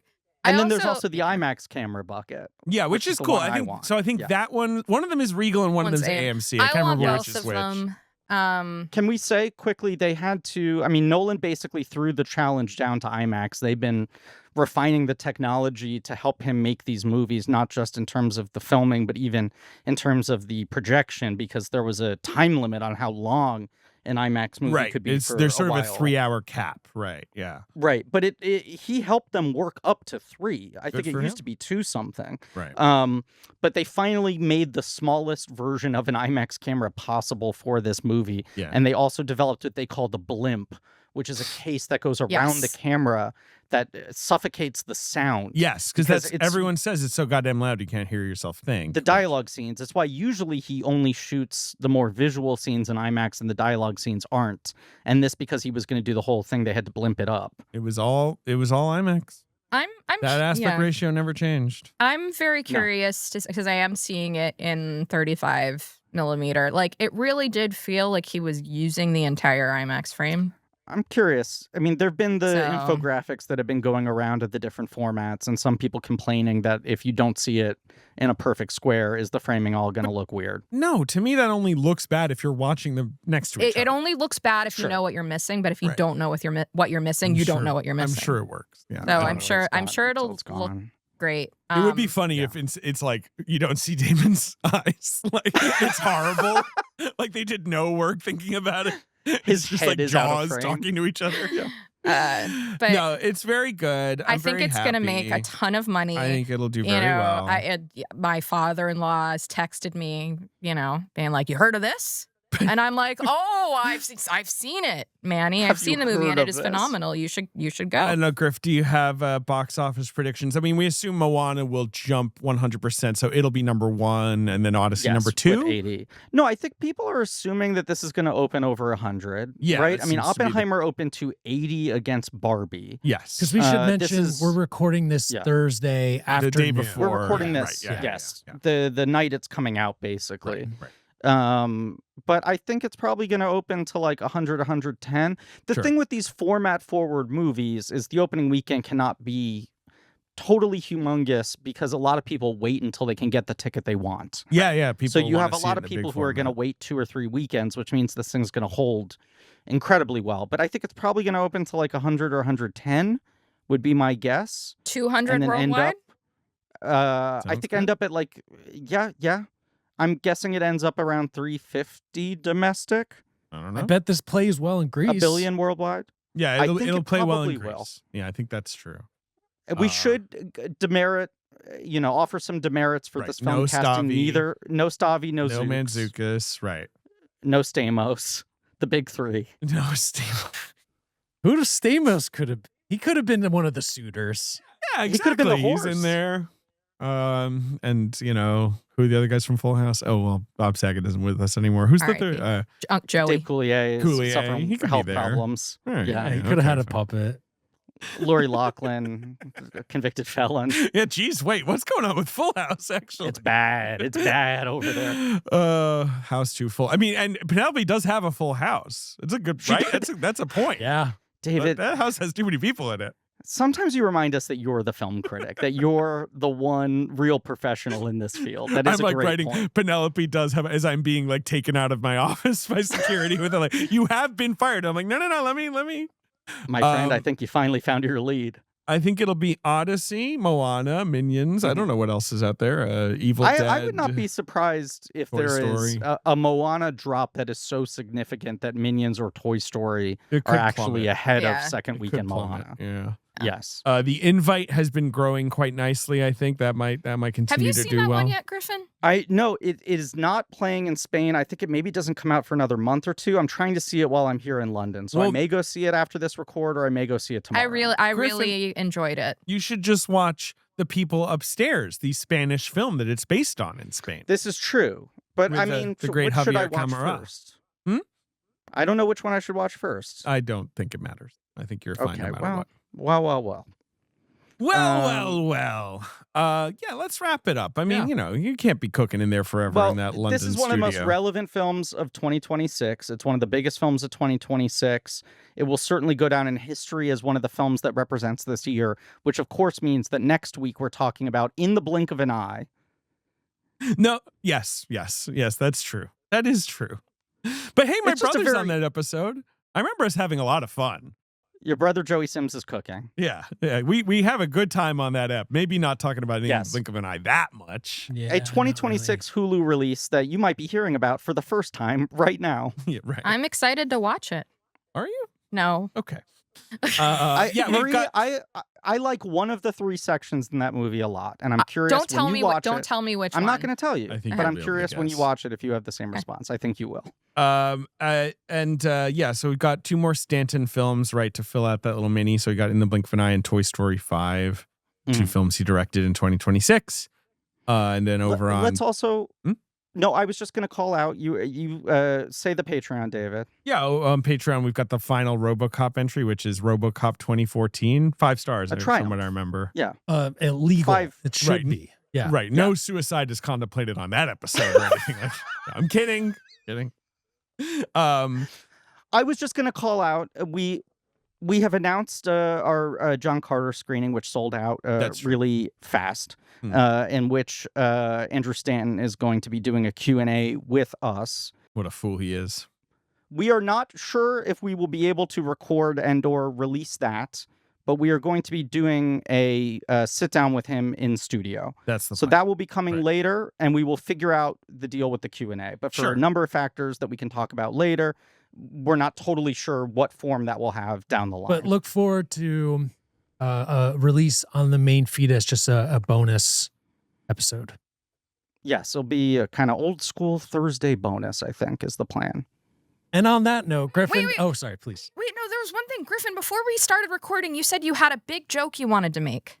Did you make that joke? Joke about how funny is it that I left New York and everyone has diarrhea now. I made the joke. Very good joke. Oh, that was the joke. Okay. Yeah. You. Yeah. Thank God we got that in there. Because you did tell us put a pin in that. And so often we put pins in things that never get unpinned. I want to start a new segment called the cork board, in which anytime we say we're going to put a pin in something, Ben, you write it down, and at the end we check the cork board. What do you think about that? That's actually a fun idea. That's a good idea, I right? can also see that working as a fun social media So I'll write asset, down too. cork board for the cork board idea. Yeah. Right. Cork board for the cork board. So we're announcing the cork board. Unfortunately, the next 2 months of episodes have largely been recorded. Get ready for a bunch of episodes that don't have the cork board in them. And probably but have a it's lot coming of eventually. unfinished tangents, let's be honest. There are a bunch of Martin Scorsese episodes. Well, tell us what to add. Anything we missed in the upcoming episodes. Throw it on the cork board and be polite. And for all the Arthur talk in this episode, I must say, and as always, Jekyll, Jekyll, Hyde, Jekyll, Hyde, Hyde, Jekyll, Jekyll, Jekyll, Jekyll, Hyde, Jekyll, Hyde. What is that? 3 people will be so happy.